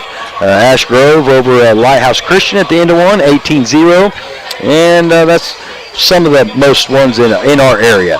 I'm not going to go over all of them. Some of them are farther away, but a lot of some close games, and then some lopsided games as well. But right now, more importantly, Cassville comes back out, and the Hounds, Brant, are still putting the pieces together on what went wrong in that first quarter. And you said it. I'll piggyback off of you. Big plays. Big plays. That's where the yardage separation is, and Aurora hasn't really had one. They had that run by Brown, that gallop by Brown, that was 36 yards to crack the code and get us on the board. But after that, it's been all Cassville. It really has. This second half, if I was Coach Pitts, I'd be saying it's gut check time, fellas. You can't take some positives out of the game. I know you have to dig for them, but you can't take some positives. This is where your leaders will be made. Leaders just don't happen when things are going your way, when you're blowing people out. Leaders are the ones that are going to lead when there's adversity, when there's things going wrong, when we're learning. Leaders are going to bring the calm to the storm and say, you know what, don't even look at the scoreboard. Let's start playing hound dog football, right? This game is important. It does have district implications, but you know what's more important? Playing our best ball at the end of the year.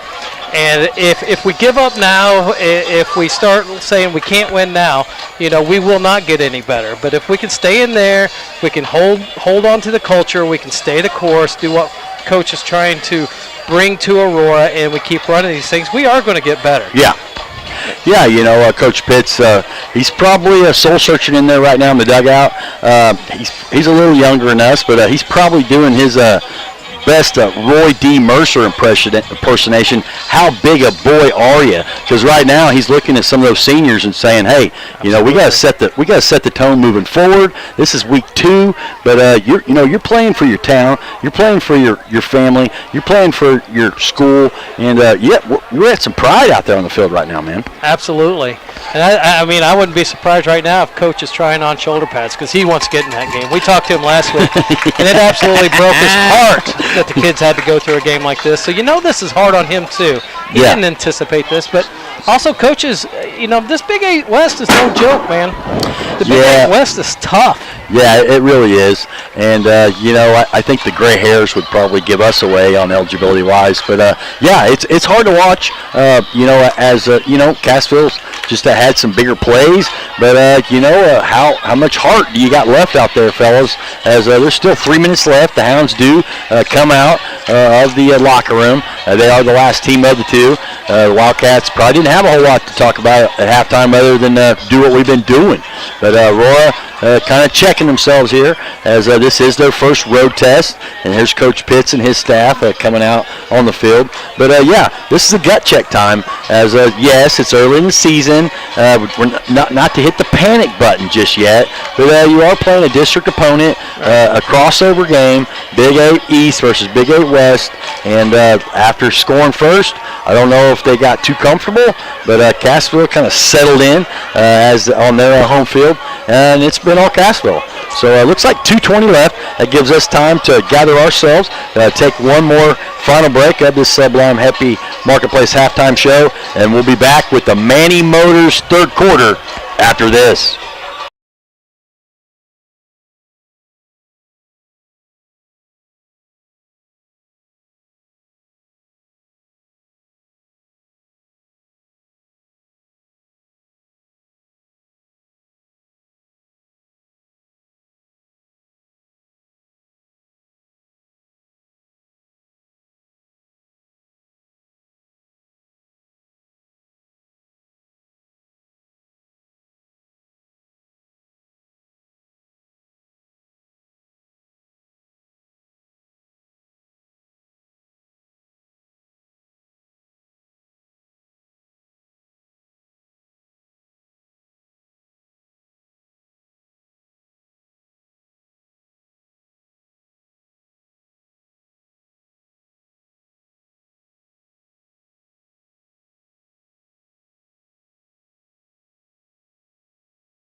Looking forward with the upcoming schedule. Looks like next week, Hounds will be back home. We talked about earlier, Battle of the Bell Bowl.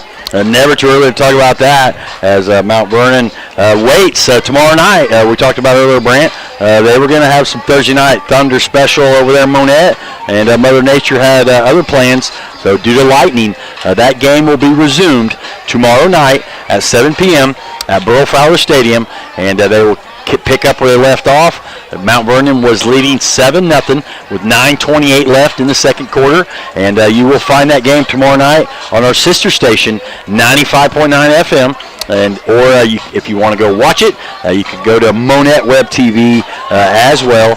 So Mount Vernon, that will be our next opponent back at home, and then we will travel to Springfield Catholic on the 16th, and then the Hounds will be back home at Hollister, at home against Hollister, and then we will travel to Marshfield. And then October 7th, go ahead and mark your calendars down. I believe they are telling me that is going to be homecoming.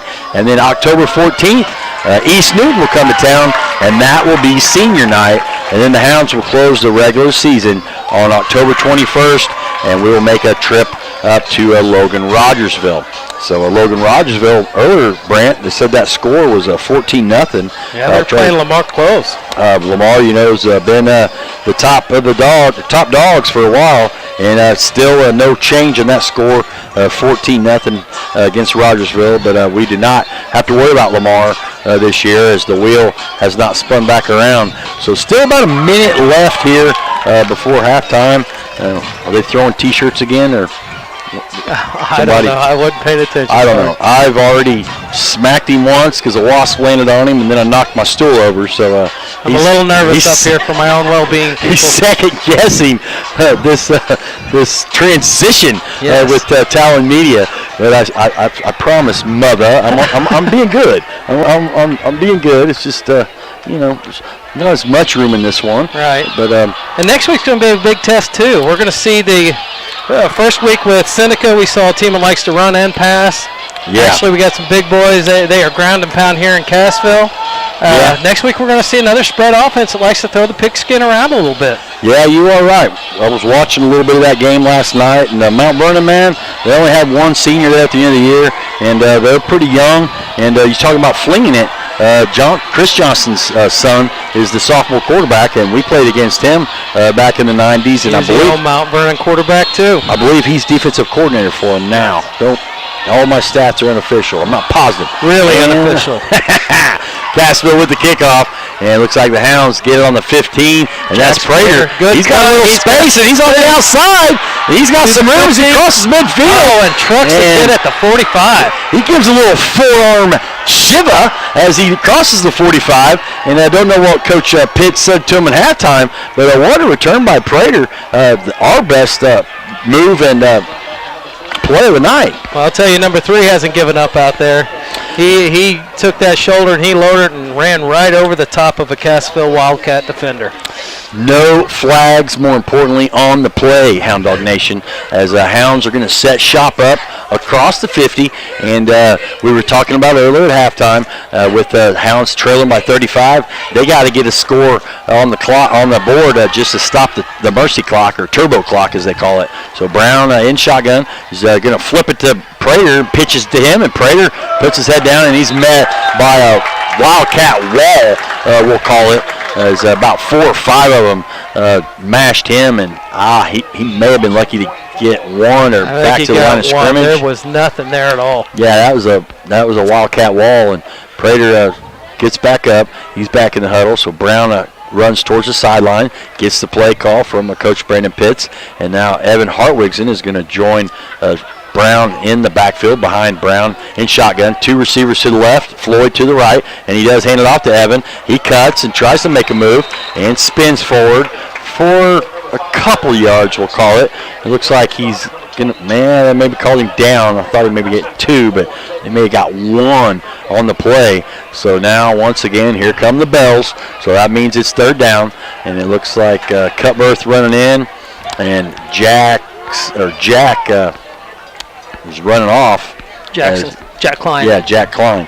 That defensive line is just getting too much penetration at that point. Our line needs to step up and keep them back on the far side of the ball. 2 receivers to the left, 2 to the right, and here goes Brown, and he looks off Floyd. Now he's looking for Floyd, and now it's deflected, and couldn't tell he was looking for Floyd and Ibarra. Double traffic down there. It was incomplete. There was some Wildcats in traffic back there, so Brown's going to probably run off, and after that return by Prater, unfortunately the clock is still ticking with the turbo clock going.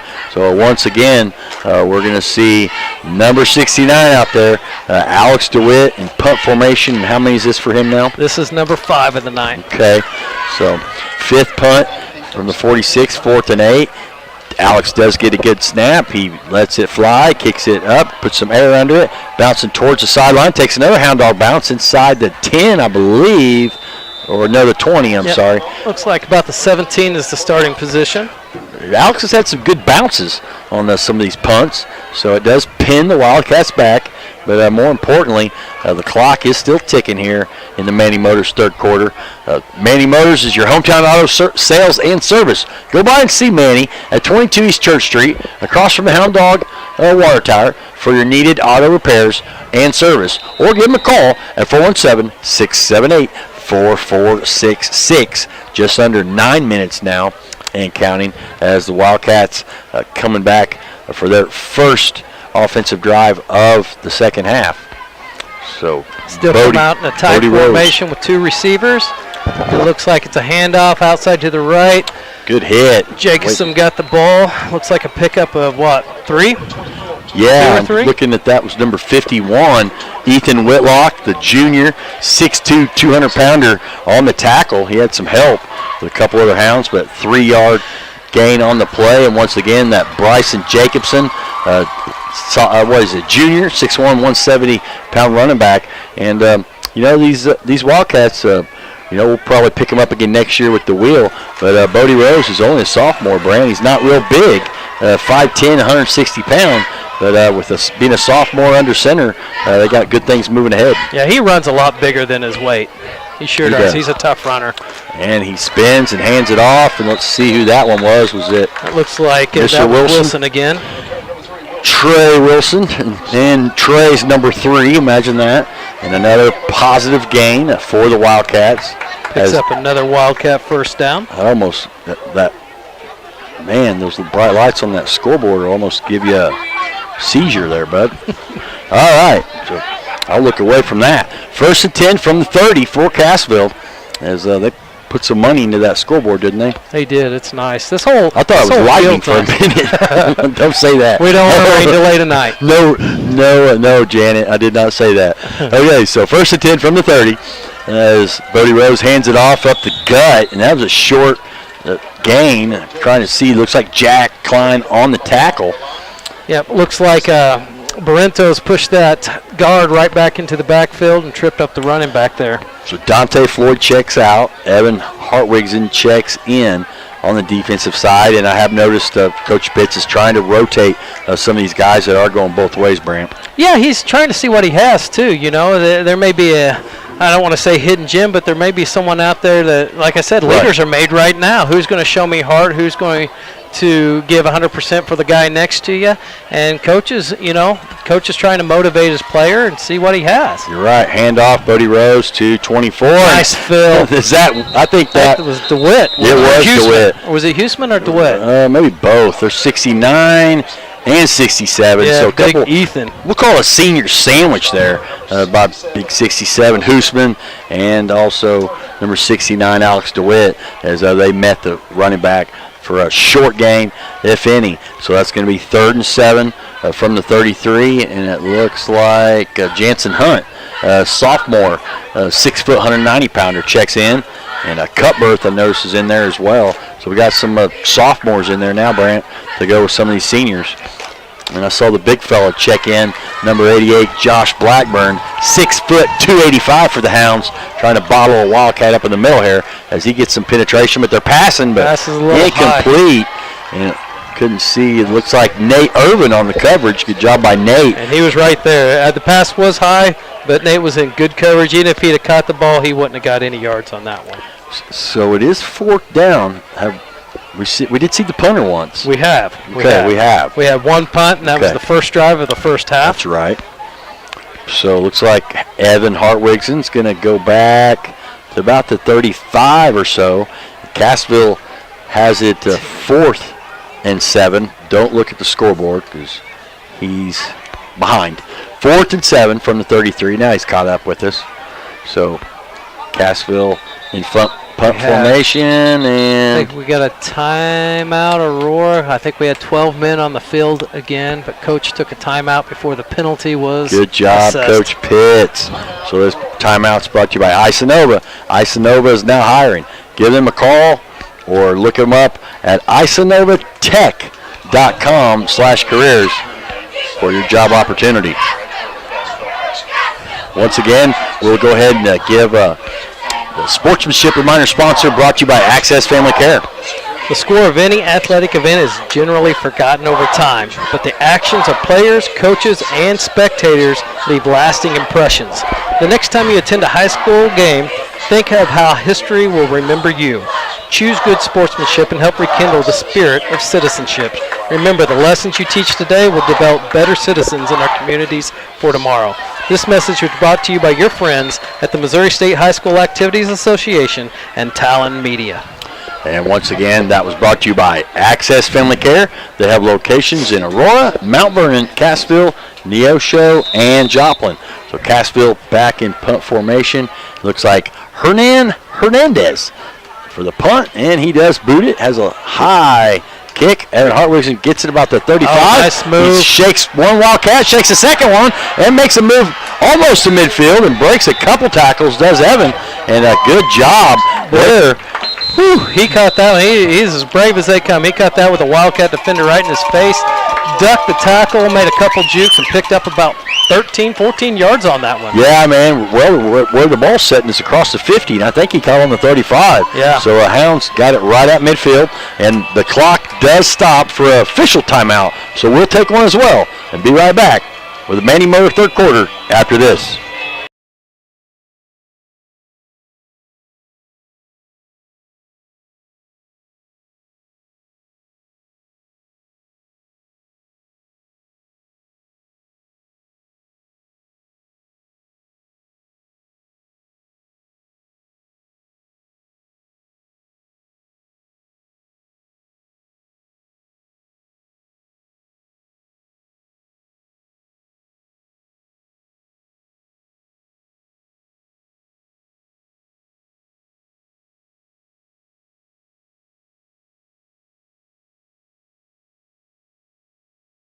And a half minutes. This third quarter brought to you by Manny Motors is moving right along because the turbo clock is going.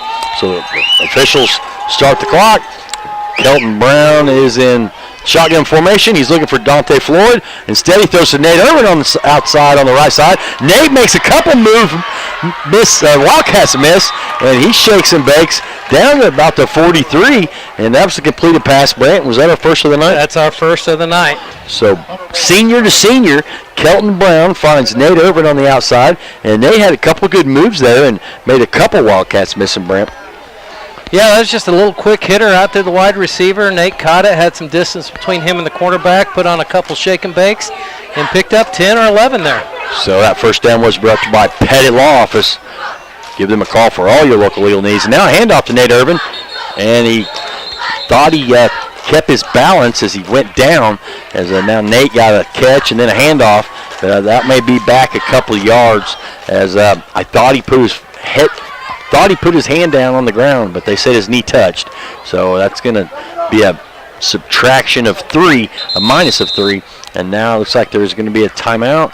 And once again, official timeout as a Wildcat is slow off the field. And couldn't tell. It was number 80-something. 82, maybe? Canyon King, I believe it was. But Brown back in formation, and now he's broken play as nobody was there to hand off to, so he just puts his head down and spins for a couple. And I think that was a broken play, Brant, because he turned around to hand it off to the running back, and there was nobody there. So good job by Brown to get a positive gain there instead of a minus. And still, Hounds are looking for another first down on this drive. Chet, I haven't seen any quitting these Hound Dogs. I mean, no. We may not be executing, things may not be going our way, but these guys are still trying, they're still fighting, they still have some spark to them, and that's good to see. 3rd and 10 from the 42. Two receivers to the left, 2 to the right, and he is looking as he dishes it out, as he passes it down the field, and it's caught by Prater. Jax Prater, Hound Dog, with a carom catch. 42-yard catch on the play, and yes, that will stop the clock And that was touchdown by Prater, and it was caromed off another defender. And that touchdown, once again, was brought to you by Grant Baker, Shelter Insurance. Give them a call or go visit them at 101 East Olive Street in Aurora, Missouri, 65605. Give them a call at 417-678-5404 for all your insurance needs. And now, number 6, Armando Alvarez, the senior kicker, left-footed kicker, comes to an extra point. He kicks a line drive. It is good. And it is good. Hey, So- Colton Brown runs the ball hard, but he also has a big arm, as he showed there.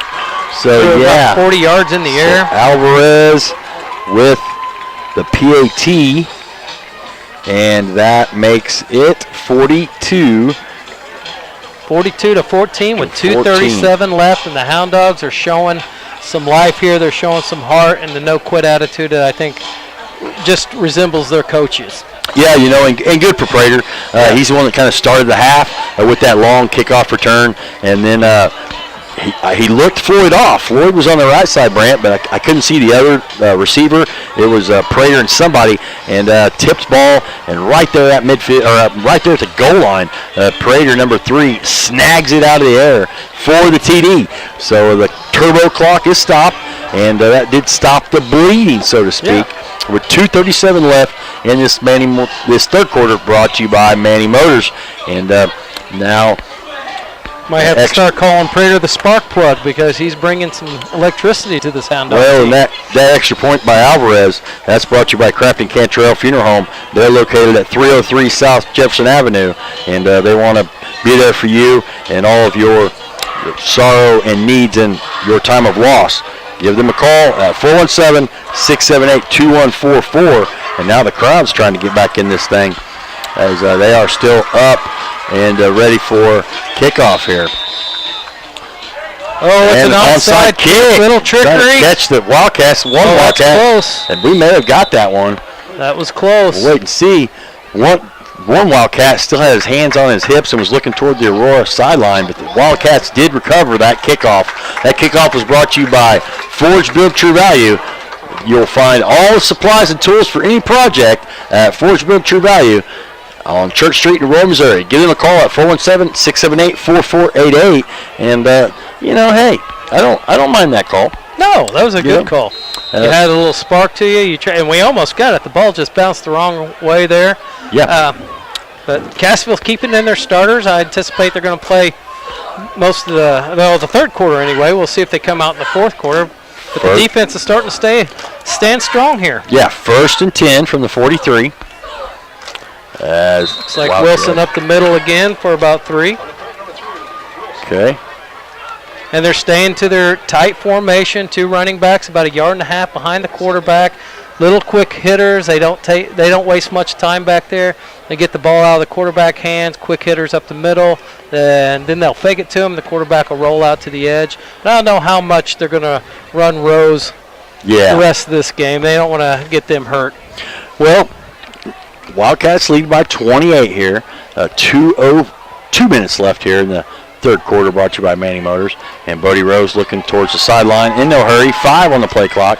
3, he does snap it, and he hands it off to, I believe, Mr. Wilson on the outside. And Trey makes a cut, and I believe he did gash the Hounds for another possible first down, and he did, as I believe they are going to move the chains. We'll wait and see, and yes, they do.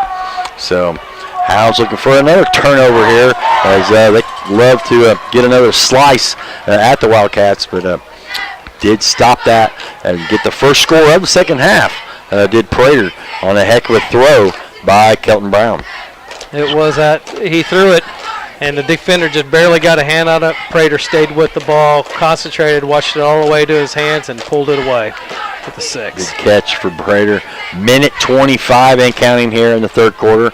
A receiver to the right, one to the left, and Cassville's going to run it, and there's nowhere as he runs into a host of Hounds. And let's give some credit here, Brent. 71, 33 cut berth. Looks like 71 was James Schutte, and he was in on the tackle, and I need to give I think 42 Jensen Hunt had the original hit, and Wilson squirted away from him, and then the rest of the Hound Dogs were there to finish him He was off. stonewalled by a bunch of Hounds. But I want to give a special shout-out to James Schutte, and Dante Floyd, because Coach Pitts corrected me last week in the Doty postgame show, as I thought there was 4 seniors that had played all 4 years, and there was actually 6, James Schutte and Dante Floyd as well. So I wanted to pay respect to them. But second and 10 from the 46, another handoff to Trey Wilson. He tries to pop it out on the outside, and he spins forward. It was second and 10, and I think he got, what, 6 or 7 there, Brant? I think he got 6. What a good, strong run. I think He he is. broke a couple tackles there. Wilson is a senior. He's 5'8", but he's only 155, but he's shifty. He runs hard, too. All these Cassville Wildcats run hard. And that should bring us to the end of the third quarter here, 42-14. I believe it will. You are correct, partner. So a big third down coming up, as we will be here, be back for the fourth quarter. And the fourth quarter is brought to you by Matt Maple Century 21 Family Tree. So after 3, Cassville 42, Aurora 14. We'll be back with the fourth after this.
In the fourth quarter is brought to you by Matt Maple Century 21 Family Tree.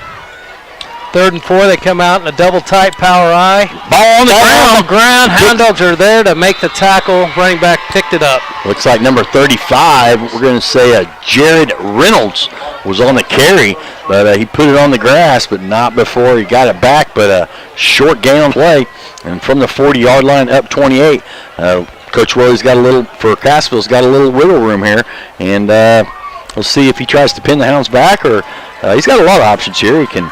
I think the offense is going to stay on the field for the Wildcats here, as once again we talked about rivalries, and he ain't going to let up here, and he's going to make Aurora stop him, and be ready for the hard count here, Brant. Absolutely. On 4th and 4, that could be an automatic first. Power eye again, double tight. Nope. Hand off to the right side. Good pursuit. Nobody there. Good job by Good corner support. Let's see who's in there. I saw 42 Hunt. Prater was in there. Hartwigson was in there. Evan Hartwigson flew up from his position to shut that thing off, and the Hound Dogs were there trailing it. Nowhere for the back to go. No, they saw that one coming. Ethan Whitlock was in there as well. So now a little momentum here as the clock does stop on time change of possession. But this fourth quarter is brought to you by Matt Maple Century 21 Family Tree. Are you looking to buy or sell your home? Let Century 21 Family Tree help you with that transition. Give them a call today at 417-678-2121. At Century 21 Family Tree, let their family be your family. Partner, that's 2 stops this half. I mean, I know they're running the ball, they're milking the clock, but, that's something we can build off of. What's the officials' timeout here? Timeout, Cassville. So Cassville is kind of gathering themselves. This timeout is once again brought to you by ISA Nova. Give them a look on the web at isanovatech.com/careers, and they're hiring. So if you're looking for a job, look up ISA Nova Tech. We appreciate all the sponsors, but once again, the Apple and Google Play apps are brought to you by Mercy. We appreciate them, and I want to give a special shout out to Ed Leahy, American Family Insurance. Ed Leahy, American Family Insurance is there to help protect you no matter what your insurance needs. Give them a call at 417-678-2244. And We appreciate all of them. King's Auto Service as well for sponsoring the national anthem. And we've had a lot of folks jump in. But, yeah, right now, Brant, they're playing not only for pride in this game, but Coach Pitts wants to see some good things moving forward for next week's game against Mount Vernon. Absolutely. Get a little momentum. Now we're starting to see some of Cassville subs come in there, and that's fine. But we also got a, new system. We are also trying to tune up and get these things to become second nature to us. So I think you'll see a lot of our starters, at least in for this drive, maybe the next drive, and trying to build upon things that, because you just can't simulate game speed in practice.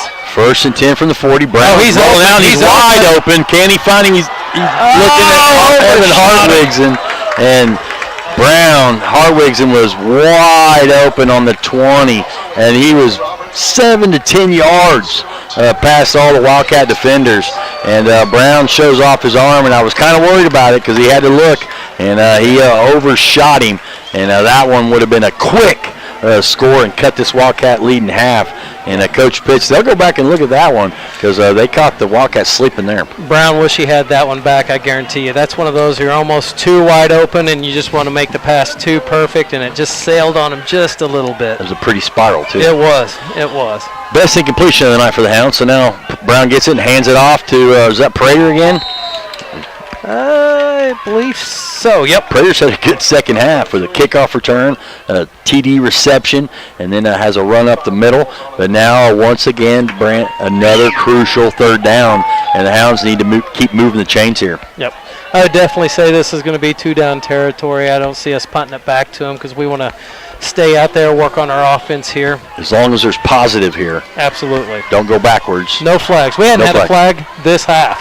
I think he had a good speech at half. Yeah. Either that or they just took the officials' flags away from him.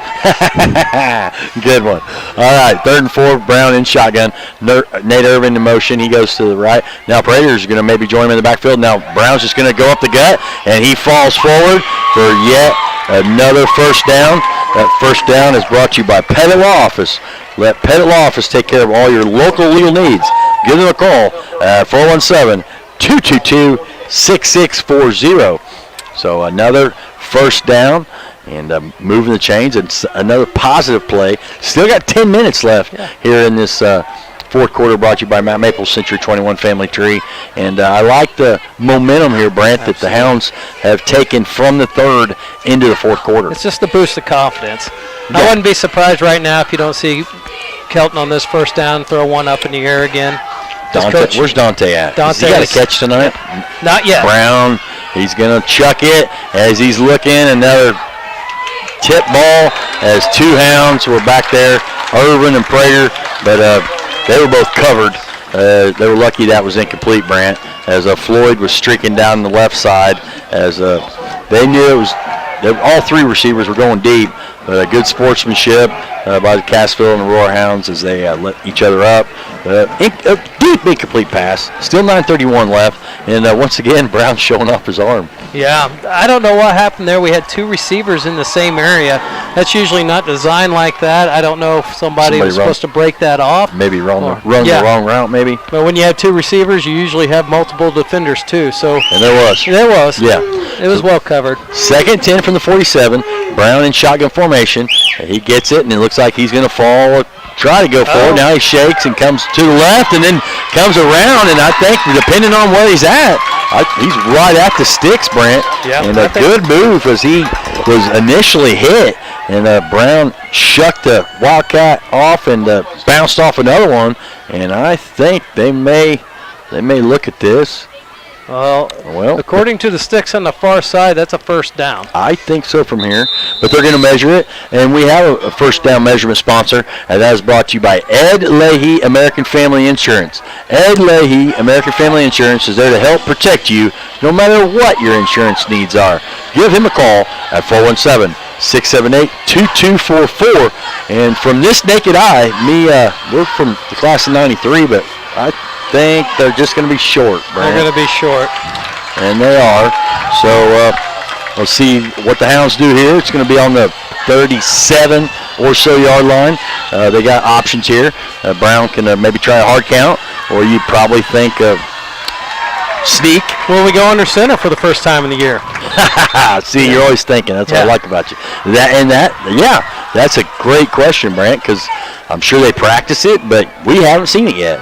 So I tell you what, Kelton Brown, he went up the middle, nothing there, went to the right, nothing there, cut it back to the left, put his head down, got 10 yards. He's got 90 yards on the night, partner, so he's approaching that century mark. No, he's still going to stay in shotgun.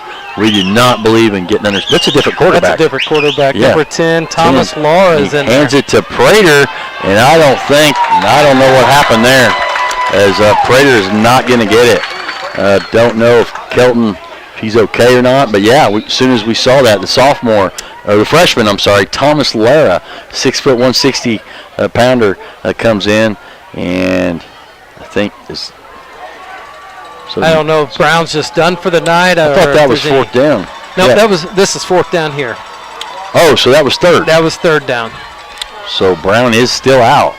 So the freshman, Thomas Laura, in the game. And kind of wonder, hopefully we'll find out what's going on here. Big play and down for the freshman here as he gets it to Prater. Prater gets around the edge, and I wasn't for sure if he was going to be able to make that corner, partner, but he was able to turn the corner and get another first down.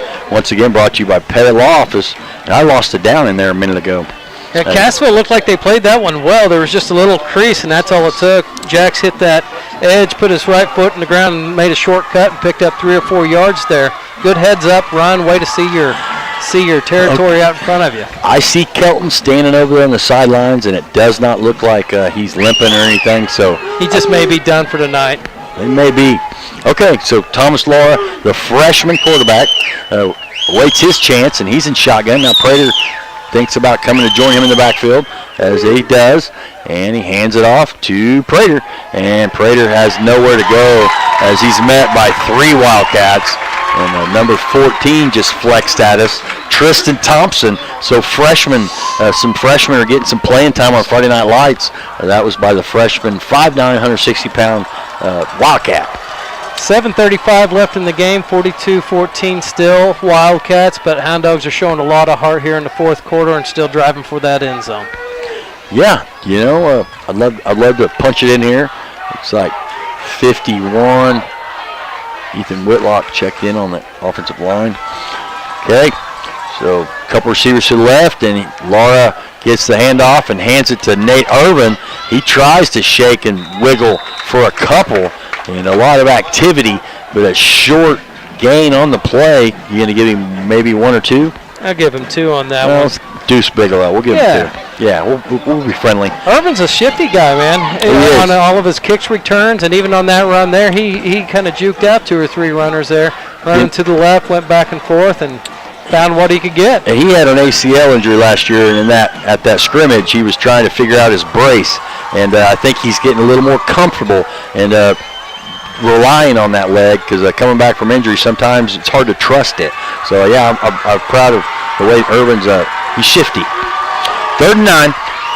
And the Hounds are going to pass. Laura's first attempt of the season, and he dumps it off, and he completes it to Jack Klein, but it was a short gain. And Jack came from center to running back this year, and a 215-pounder. Looks like it goes for a 2-yard gain officially. Second completion for the Hounds tonight. Third, Prater. Oh, yeah, Irvin had a short completion, reception as well. So now, for the freshman, it's going to bring up 4th down. And you got to imagine here that the Hounds are going to, is Floyd out of the game too? Some of these seniors checked out. Yep. Now Brown's coming back. Nope, Laura's still in. So don't know who his target's going to be, as some of these underclassmen are getting their opportunity. And 1 on the play clock, and he did not get it off. I was trying to look as the freshman here, as he's, this is his first varsity experience here. And Laura, 6 foot, 160-pounder. I think he had an injury last year as well. They told me he came off of. So was that the first penalty of the second half for the Hounds? First penalty of the second half, yep. That we recall? Yeah. So they have been a little more strict with their plays, as they kind of lost their composure there for a little while as the wheels were kind of falling off there for a little bit for the Hounds there. Huh? It is a timeout. I did not see who called it. Did you? Oh, I'd say Aurora because they got called for the penalty. So I would say Aurora. Once again, this timeout was brought to you by Isanova. They are hiring. Go check them out at isanovatech.com/careers. So that was not a penalty. We are still penalty free. They are awarded. They gave him the timeout. So 4th and 7 from the 33. Good call. Pass here. Good call. And he is looking for the wheel route. Intercepted, and it's going to be a pick 6, I believe. Let's see. Nope. 12. Pick 6. As Hermello does catch him. Yeah. 6-yard That's line. what hustle is. I believe that was Alex Rios. Okay, Alex Rios did not give up. There's a flag on the play, and I think that's one of our big fellows, Brant. And I was looking forward to see if they caught the Wildcat, but there is a flag right on the 45-yard line, and I can't see who's down on the play for the Hounds. But can't say enough of hustle by Alex Rios. I didn't know if he was going to catch him. I didn't even see who the Wildcat was as much. That's big Ethan Huseman that's down on the field right now. Let's hope he's okay. He's a big vital Is it really? part.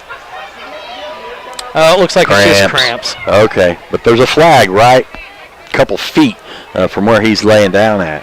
But, man, that was a good hustle play by by Rios.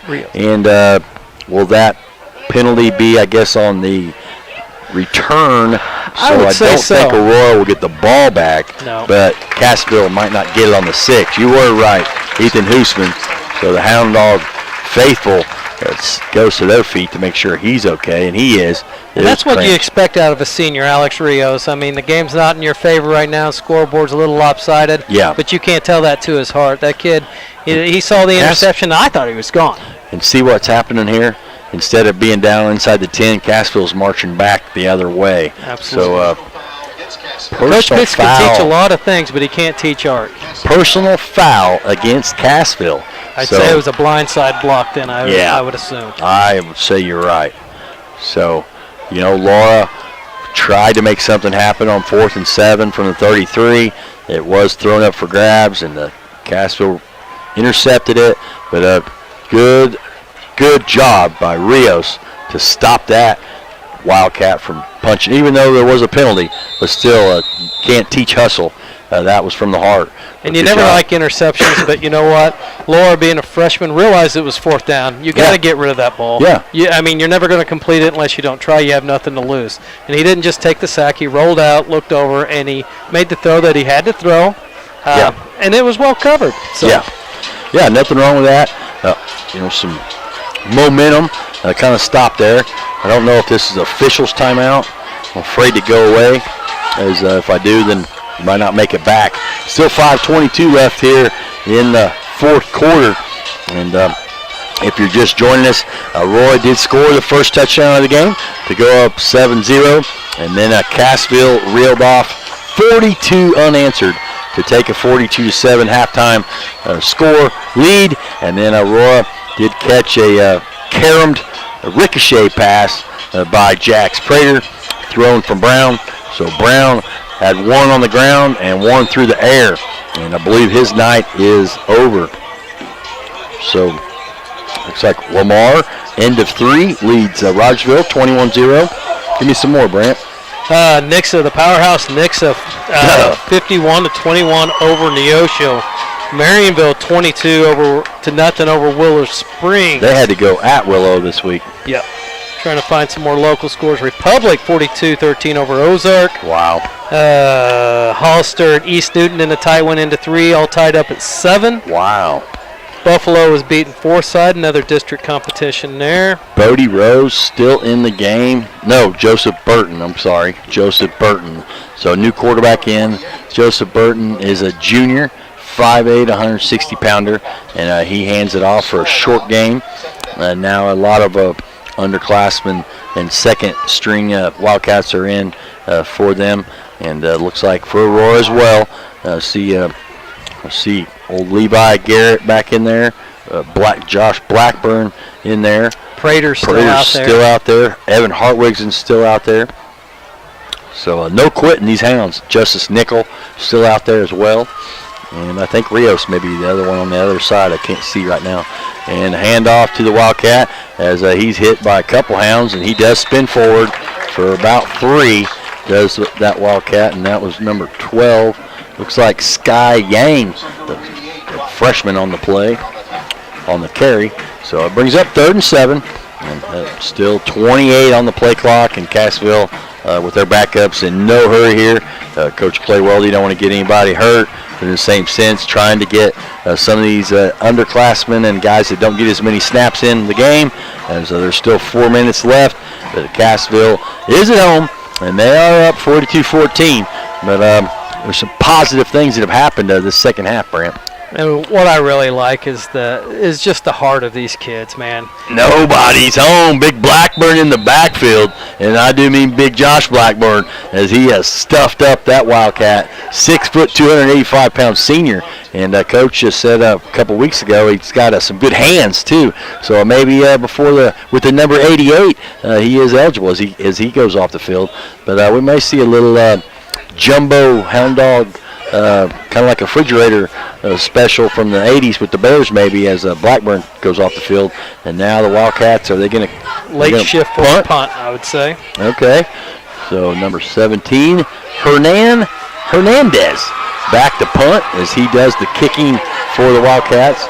And he just gets it off as he did not get hit, as now Hounds recover it. And Clayton Haramello, the sophomore, 5'9", 150-pounder on the return. And once again, another penalty as the ref picked up his penalty flag and threw it where the other ref would see it. So, nope, they did not take the flags from the refs. They still got them, Brant. They still have them.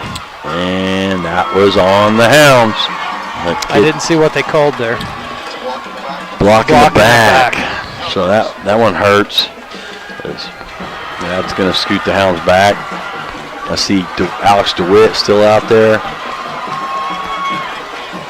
And this probably should be the last drive of the game if we put something together. 2:58 with the clock running, 42-14. Yeah. Wildcats.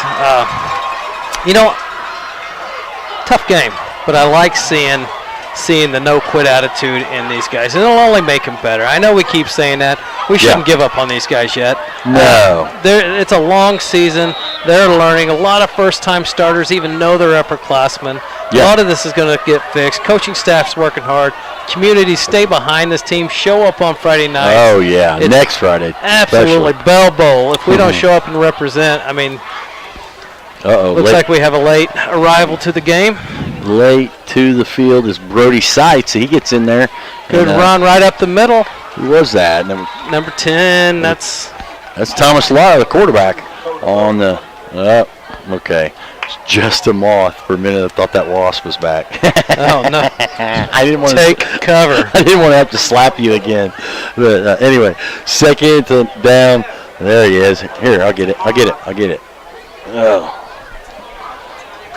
I said that. I thought it was a wasp because it landed in my corner. He's no longer going to be known as the outlaw, ladies and gentlemen. He is now the exterminator up here in the sound booth. That's right. Speaking of which, join me in the morning from 8 to 9 right here on KSWM AM 940 for the Saturday morning shoot-around. Lauren and shotgun, he gets the snap, and he does run forward and pops off one Wildcat, and then 2 more squeeze him up for a short minimal gain. But yeah, tomorrow morning from 8 to 9 o'clock right here on KSWM AM 940. Join me for the Saturday morning shoot-around, and we will cover all of these late scores from around the Ozarks. Also talk about some college football kicking off, and Mizzou got a big win last night, so did Missouri State. The Hogs got a big game tomorrow, Brand, against Cincinnati. Boy, did you see that hit from that guy from Missouri State? Oh, I saw somebody lose a helmet. Oh my goodness. Yeah, that was a hit of the week. So 2nd and 10 for the Hounds. No gain on the play from Lauren. Now he hands off, And Haramello. around the edge, Haramello, he's got a Got little some room, got some speed, good cut. He's got some good moves, man. He showed off at the scrimmage a couple weeks ago and had a touchdown run, and he cut back, and he's going to get his opportunity as this season moves us forward as well. So a lot of Wildcats coming in and out, trying to get everybody. Coach Clay Weldy's trying to get everybody in, and Coach Pitts has done the same, as most everybody from both squads have got their opportunity. But 3rd and 4, there's that bell again, so that means it's 3rd down from the 30. Got to think Laura's probably just going to tuck it, and no, he hands it off. And once again, Haramello on the outside, and he gets a little room. Picks up about 14. He's going to make sure the chain gang's awake, because they're going to have to move the chains with under a minute to go. As once again, appreciate Scott Pettit Law Office. Give them a call for all your local legal needs at 417-222-6640. Another Wildcat got his helmet popped off, as he was a tiny fella. A little blondie as he comes off the field. So a lot of underclassmen, I can tell, is getting their opportunity for the Wildcats. 53 seconds and counting. Another one off the field for the Wildcats, as Laura in shotgun takes the snap, and he is going to sneak forward, and he has some positive room, and another first down as the sticks will move again under 40 seconds. But good job by this line coming in here, Brandt, as I believe all the starters may be gone now. A lot of the backups. Yeah. Some of the fellas, no, I still see DeWitt. Still in there. Yep. And we're getting a look at a lot of players, the future varsity Hound Dogs here in the next couple of years. And, you're right. And they're looking pretty good. They seem to have a grasp on the. There's a flag. Even with 37.9, they're these refs, they're going for the Show Me Bowl here, as they are not letting up. Another one against the Hounds. That's got to be double-digit plus. That is 10. Yeah. On my official, unofficial stats. Yeah, and I'm guessing we might have missed one or two, partner. Close to a dozen flags on the night against the Hounds, and that's something else that is fixable. Yes. And it rode. Bad snap. Just fall on it. Good job. Bad shotgun snap. Laura does what he's supposed to do and just pounces on it and doesn't try to make something out of nothing. And that just might do it, partner. That may end it, as Hounds going the wrong way, but there's no 28-point play here, and I think that is going to be it. And yes, it will be. So your final score coming from Cassville, Missouri. Cassville Wildcats 42, and the Aurora Hound Dogs 14. And yes, the streak continues, Brant, for the Cassville Wildcats. They have figured out the code of beating the Hound Dogs, and the Hound Dogs are going to have to wait another year, or maybe not, because these two teams are in the same district. So maybe as the postseason play begins, maybe Aurora would love to face these same Wildcats again, as they will be a little more seasoned in week 10 or 11. I've just ventured a guess with the heart I've seen tonight and the heart from this coaching staff that if these two do meet again in districts, Cassville will see a different team out of the Hound Dogs. I totally agree, man. Well, stay tuned for the Doty postgame show here in a little bit. We're going to pay respect to some more sponsors as the two teams are coming across. And once again, getting to see some handshakes. It wasn't too long ago, a couple years ago, they had to wave at each other across the field and raise the helmets. So both teams showing good sportsmanship, shaking hands. And once again, the Cassville Wildcats come away with a 42-14 victory. So we will step aside, pay respect to some sponsors, and be right back with the Doty Trash postgame show after this.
wait to see if Coach Pitts is going to come. But this is the Doty Trash Service postgame. It's brought to you by Doty Trash Service. Don't start a project without contacting them first. They make the cleanup easy. Give them a call at 417-678-1350. And Brant, you want to give up some stats here? And I was going to try to go around and see if he's going to go to the locker room or come this way. Okay. Yep. A lot better half statistic-wise for the Hound Dogs. We finished the night with 234 total yards. We had 57 pass yards, and a lot of that came on that big deflection that Prater caught in the end zone for a touchdown. We have 177 rushing yards for the Hound Dogs. It looks like that Brown led us 11 rushes for 90 yards. The guest, Cassville Wildcats, they still had a little domination, a little lopsided stats here. They had 357 total yards for this evening, 122 passing yards. And again, the ground game is the killer for the Dogs.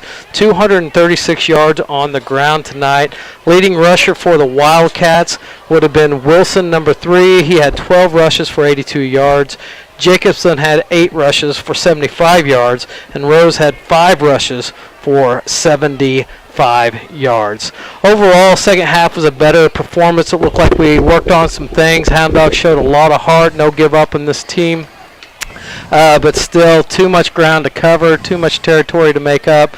Final score ends up being 42-14. Can only go up from here, partner. Yeah, if you did not join us at the beginning, still we will wait and find out. I'm not positive if Coach Pitts is going to make it to us yet. But Aurora started the scoring on a 36-yard run by Kelton Brown to make it 6-0. And then Alvarez kicked the PAT in for the 7-0 score and lead. And then Jacobson had a 1-yard TD run to make it 7-6. And then Littlefield got the PAT to make it 7-7. Then still in the first quarter, Wilson had a 67-yard TD reception to make it 13-7. Littlefield kicked the PAT to make it 14-7. And then Jacobson had a 55-yard run to make it 20-7. And then Littlefield kicked it to make it 21-7. Then Ewing caught a TD pass to make it 27-7. Littlefield with the extra point, 28-7. Then Rose had a 65-yard TD to make it 34-7. Littlefield kicked the extra point to make it 35-7. And then Wilson had a 2-yard scamper to make it 41-7. Littlefield kicked the extra point to make it 42-7. And then Jax Prater caught a Karen ball there in the end zone for the Hounds' last score with 2:37 in the third to make it 42-14. And that is your recap of the 42-14 score. And now we are joined by Coach Brandon Pitts in the Doty Trash Service postgame show. And Coach, come out, got the first punch, and then Cassville kind of got some scores. It was contagious. Had some penalties in the second quarter, but I was really, me and Brant both were collectively very proud of the effort in the second half. Yeah, we came out and I thought my big thing this whole week is are we going to be physical? That's just the brand of football that I don't care if we're very talented or good, and I think we are, but if we're not physical, none of it matters. There's nothing that matters in the game of football without physicality, especially in this conference. And I thought we were physical enough tonight. We weren't clean enough, and a lot of it is defensively. I will always take the blame. I've got kids that are just still learning. It's trial by fire, and unfortunately, these kids had that last year, and they've learned from it. This is obviously it's a good program. You look over there and see all the recent success, and they're hopping right back on the wagon. And they got a young program too. Yeah, me and Brant played here back in the 90s. When you win a couple state championships, it doesn't look like this. It didn't look like this 30 years ago.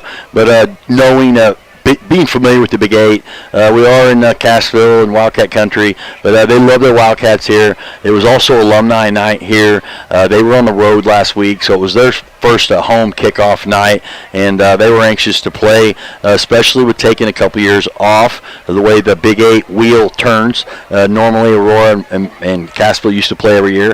I had to wait a couple years, but they have a good team over there. But me and Brent talked about it in the fourth quarter. If we get an opportunity, the way district seeds are at the end of the season, if we do get an opportunity to play that team again, we both think that they will face a different Hound Dog team. I think so too. We went to the locker room down, felt like 1,000,000 points. 42-7, and I'm starting to obviously, kind of doubt myself. Like, man, maybe I need to do something different. And I'm thinking of adjustments, and we made a couple. But the big one was, how we finished this second half is going to say everything I need to know about our program and the direction that it's headed. And I'll just say it. I'll be candid here. I challenged Jack Sprader specifically. You did a lot of good things in the summer, but I want to see it now. I want to see it come to fruition. And all he does is come out on the opening kickoff, run a 50-some yard, break one, and then finish with a little bit of physicality. Not bad for 150 pounds. I saw a little forearm shiver there at the end of that. Shuck a Wildcat at the end of that contact. Yep. But, the Prater, and then had the catch as well. Coming off the field, tell me about is there a clean report? We saw Hoosman with some cramps, it looked like, but any major things to worry about or a report looking forward to the Bell Bowl? No, early on I thought maybe we had a wrist issue with QB1. And I just said, hey, you can't have a wrist issue. It's unacceptable. It's not allowed. And he kind of answered the bell there, and he stayed in. And I don't know how many yards rushing he had, but I know he's our leading rusher again at 90 yards. And all of our stats are unofficial, but 90-ish, Coach. Yeah, and we just got to clean some things up on our offensive line. We're talented enough to do it. We just got to fix some things. And there before Kelton left, he had sometimes. Is there such thing as too wide open?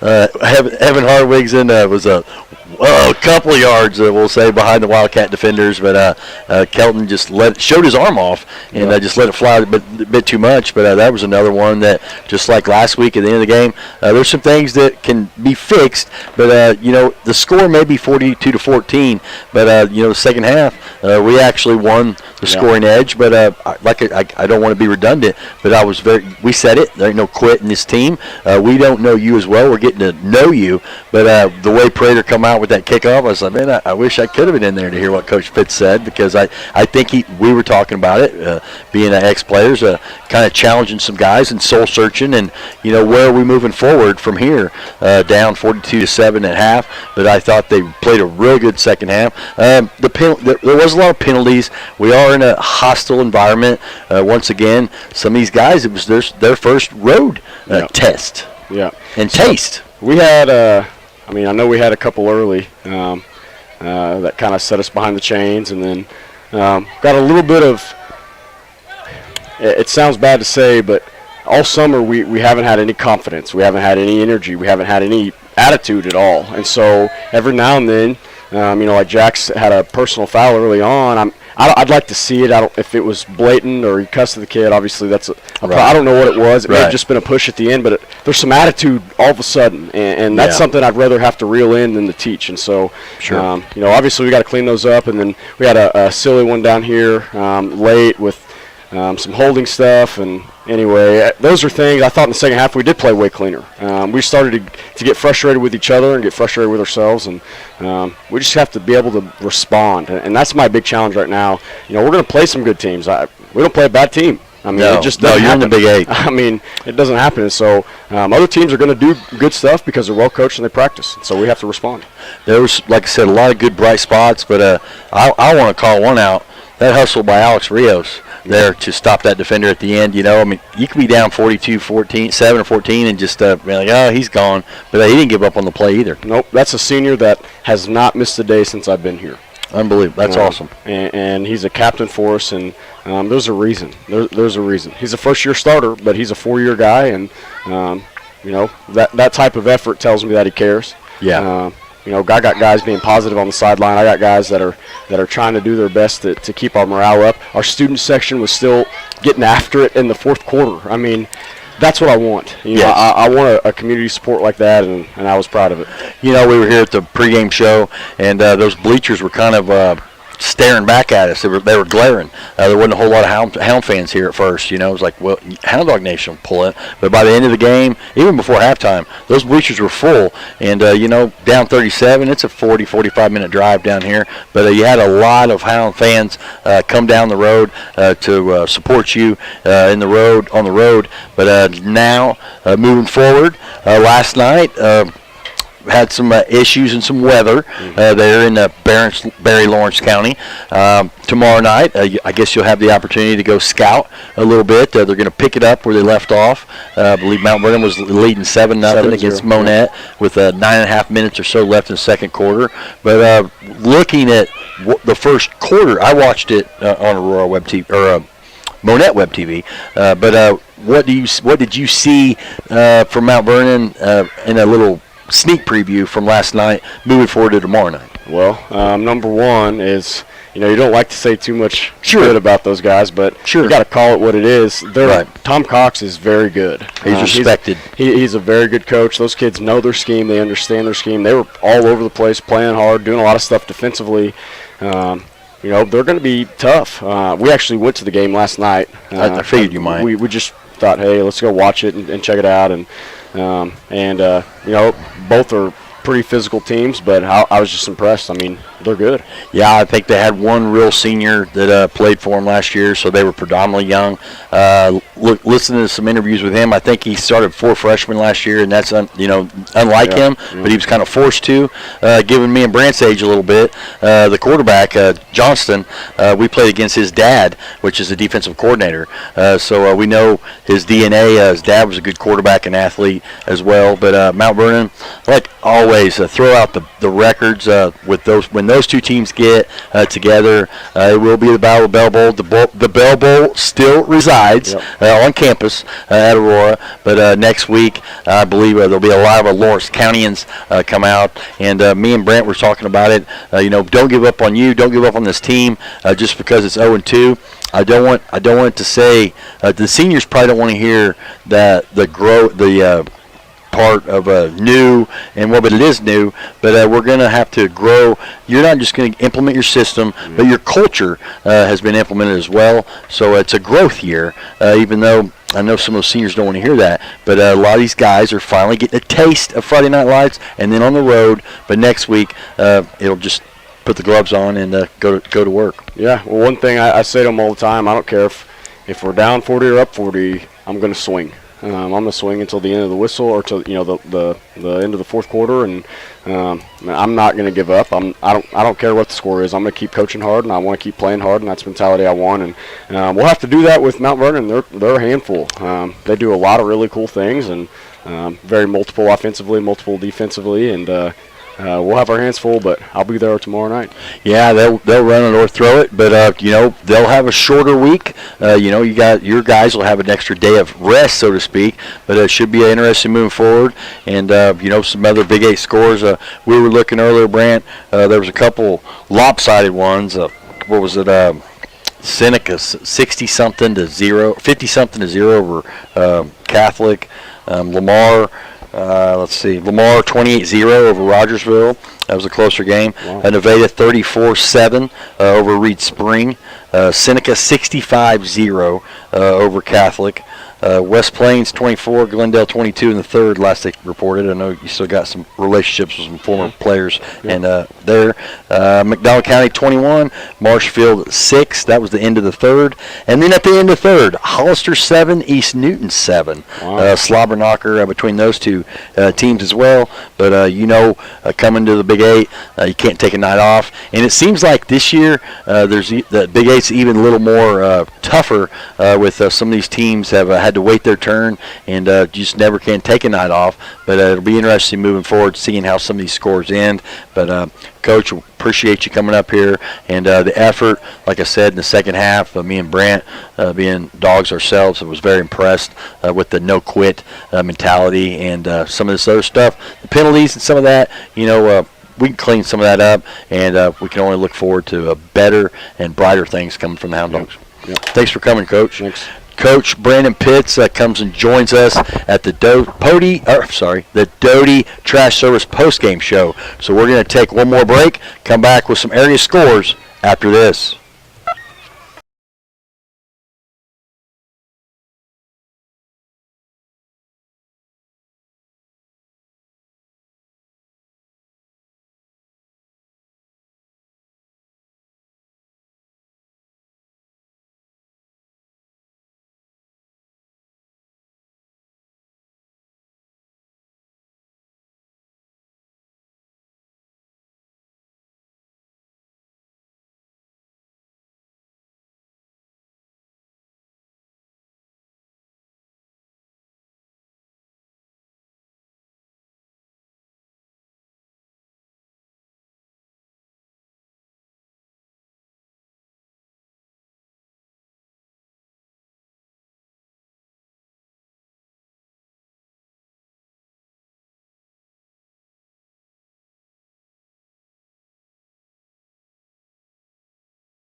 And we are back. There we go. All right. We are still at Doty Trash Service post-game show. And Coach Pitts joins, and now Diana and Brand are kind of wrapping things up as the Hounds do fall 42-14. Let me close this door real quick.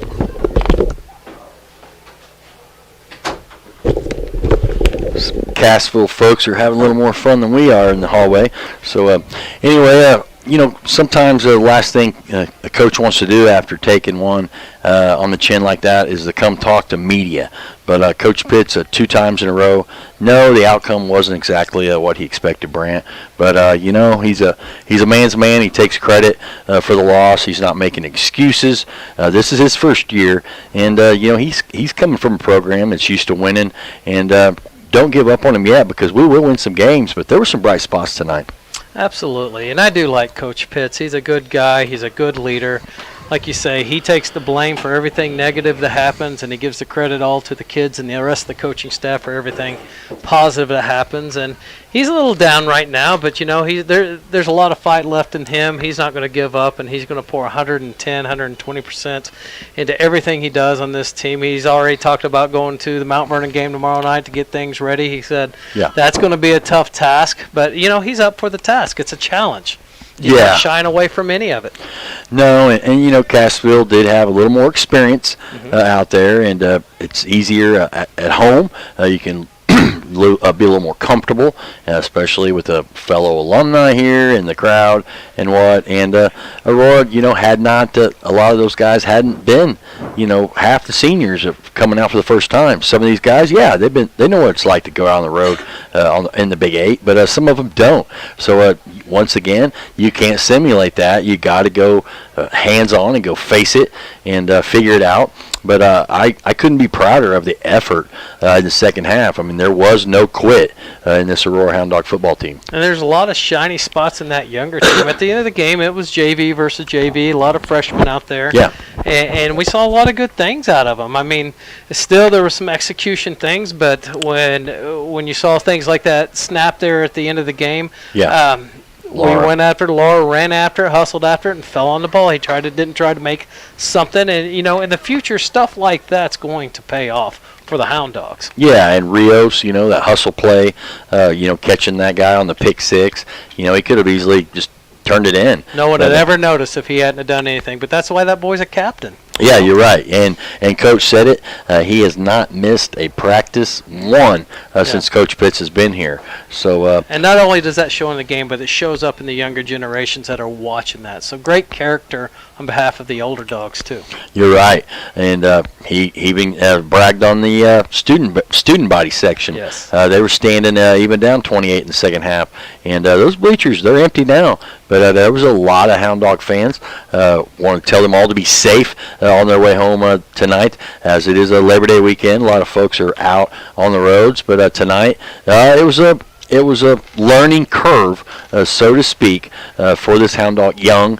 Not just, we have 12 seniors, but a lot of these guys, varsity-wise and playing-wise, just haven't had the reps and the snaps yet. So tonight was a test, and I'm not just a Hound Dog through and through. I really believe if these two teams do have the opportunity to face again in the districts, whether it's week 10 or 11, I think there will be, both of these teams will be improved, but I think the Hounds will be a different team as well to force. Yeah, and let's just face it, this is the Big 8. East or West, every week's going to be a test. There's not going to be any bye weeks. There's not going to be anything easy. We're going to have to earn it. But in the long run, iron sharpens iron. It will make us stronger. It will make us better. Yeah, you're right. And, they kind of shut Floyd down tonight. I saw some double coverage on him. He did have an opportunity to catch one in traffic. But Brown had, I think you said, 90 yards on the ground. Mm-hmm. I'm not sure how much he had through the air, but that pass Prater was pretty well, but we didn't have but a couple completions, right? Because Brown was more effective on the ground, as he did get the Hounds on the board first, and at that point, I was pretty excited about things moving forward because. We trailed the other night, and I never really have an opportunity and played catch-up the rest of the night. But I have to hand it to this Cassville team for responding after Aurora scored the initial touchdown. Yeah. And, Aurora, the scoreboard is what it was, but, there were 5 or 6 plays that were over 50 yards, and that's the big plays. Other than that, I was looking at them, and even their running back, which is a great running back too, Big 8's full of them. Wilson, he had a 55-yarder, but there was a lot of 3 yards, 4 yards, 2 yards that we did hold him. This is all stuff, and the penalties is stuff that we are going to get cleaned up, that we are going to get better at. We are going to learn our responsibilities on defense. It just takes time. We want to be clicking on all cylinders around week 7, week 6. Until then, we might take some lumps, but we're going to look at those lumps as growing experiences. I totally agree, partner. And the more that we are around Coach Pitts, I'm impressed with, obviously he's a good speaker. He's a mature 29-year-old, and this is his first taste of head coaching experience. But I like that he takes responsibility, and he looks to move forward with this program. Excuse me. And he was even talking about the junior high and the younger Mighty Mites, where the 8th grade got some swagger, and he's looking to build this program. And getting all of these different guys in tonight, even in the fourth quarter, moving forward, he's going to need some of these guys moving forward because you never know. And I've been part of it. I've had an injury as well. You never know when somebody's going to get hurt, where it's the next man up, and they're only going to get more familiar with his style and his mentality. But I thought they answered tonight well, especially after half. If you were a fan at home and you see it's 42-7, and it's like, oh man, how many's Cassville going to score tonight? 42. 42. Yeah, Hounds shut them down in the fourth quarter or second half, and you could also say Cassville may have took their foot off the pedal a little bit, but there was a lot, like you said, a lot of 2 and 3 yard gains that was earned by the Hound Dog defense. So moving You still forward, have to go out there and tackle. You still have to go out there and be physical. And honestly, we saw that physical most of the night. and unlike week 1, there was a lot of lack of wrapping up. Yeah. And tonight there was more of a host of hounds. There was a flurry of hounds a lot of times, and didn't give that back an opportunity to shift out or spin out, where there's more wrapping up and gang tackling tonight as well that I saw. So a lot of things to work on, but some of that can be, but some of it just needs to be hands on. Yeah. And that's what kind And of I'd happened say if you tonight. sit back and watch film on both games, you would see the improvement from week 1 to week 2, and I anticipate that to grow every single week. Yeah, and the Hounds' next opponent on the road will be Springfield Catholic. Seneca went up there, and I believe took them out 65-0 tonight. Yep. So that will be a different atmosphere road-wise for this Hound Dog football team. But next week, these guys are all familiar with Mount Vernon Aurora rivalry. And now that they're in different classes. Yeah. This is the last opportunity. You might have been going up against that guy in junior high in the last couple of years, but we do know they will not play again. After the Bell Bowl will rest until next year, because they do play each other. But they will get their last shot, each of these senior classes, at each other, because they won't play each other, with Mount Vernon being Class 2 and Aurora being Class 3. And we need to pack the house Friday night. Bring it, yes. Next Friday night, Kelly Field needs to be packed, and I anticipate that. I do too. As well. And Mount Vernon will bring theirs. Oh, absolutely. As well. I mean There'll be tailgating and everything else. The visiting, and there'll probably be some extra blues in the crowd as well. A lot of times when these two teams meet, just for safety precautions, there'll probably be Coach Mr. Chief, give him a shout out. Wes Coatney will probably have his team, and so will Brad DeLay as well, just to make sure there's no shenanigans. But looking forward to next week. But first, tomorrow night we will kind of keep an eye out on that Monette Mount Vernon game, as that will be on our sister station, 95.9 FM. It'll also be on Monette Web TV as well, and they will be. I don't know if there's another Saturday game as well, but I believe that may be the only Saturday game, and the reason that is because, once again, lack of referees. That's why they've had to slate a couple games on Thursday and an occasional game on Saturday. But hopefully they'll get that game in tomorrow night. I don't think it's supposed to rain, but I anticipate. I don't think it's mandatory. I know Coach Pitts will go, but if I was some of those Hounds, us back in the day, we would have went and played peekaboo with Mount Vernon and wanted to watch them next week, because film's one thing, but seeing it live's another. Absolutely. Well, I also want to enjoy the folks to join me in the morning from 8 to 9 o'clock right here on KSWM AM 940 for the Saturday morning shoot-around, and we'll cover all the scores from last night, or from tonight. Tomorrow will be last night, but from tonight, and talk about the college football slate as well. I know there's a couple of top 10 matchups. I think there's Notre Dame and Ohio State, couple top 10. Anyway, we'll talk about all that and the NFL schedule the next week as well. And we've been doing that for a couple 2.5 years now, and trying to pick up more followers and get more people engaged. And we also talk about the community as well. A lot of things like upcoming events coming on in Lawrence County and Aurora, and also some things that benefit some groups or some families as well. So I appreciate all the folks back at the station.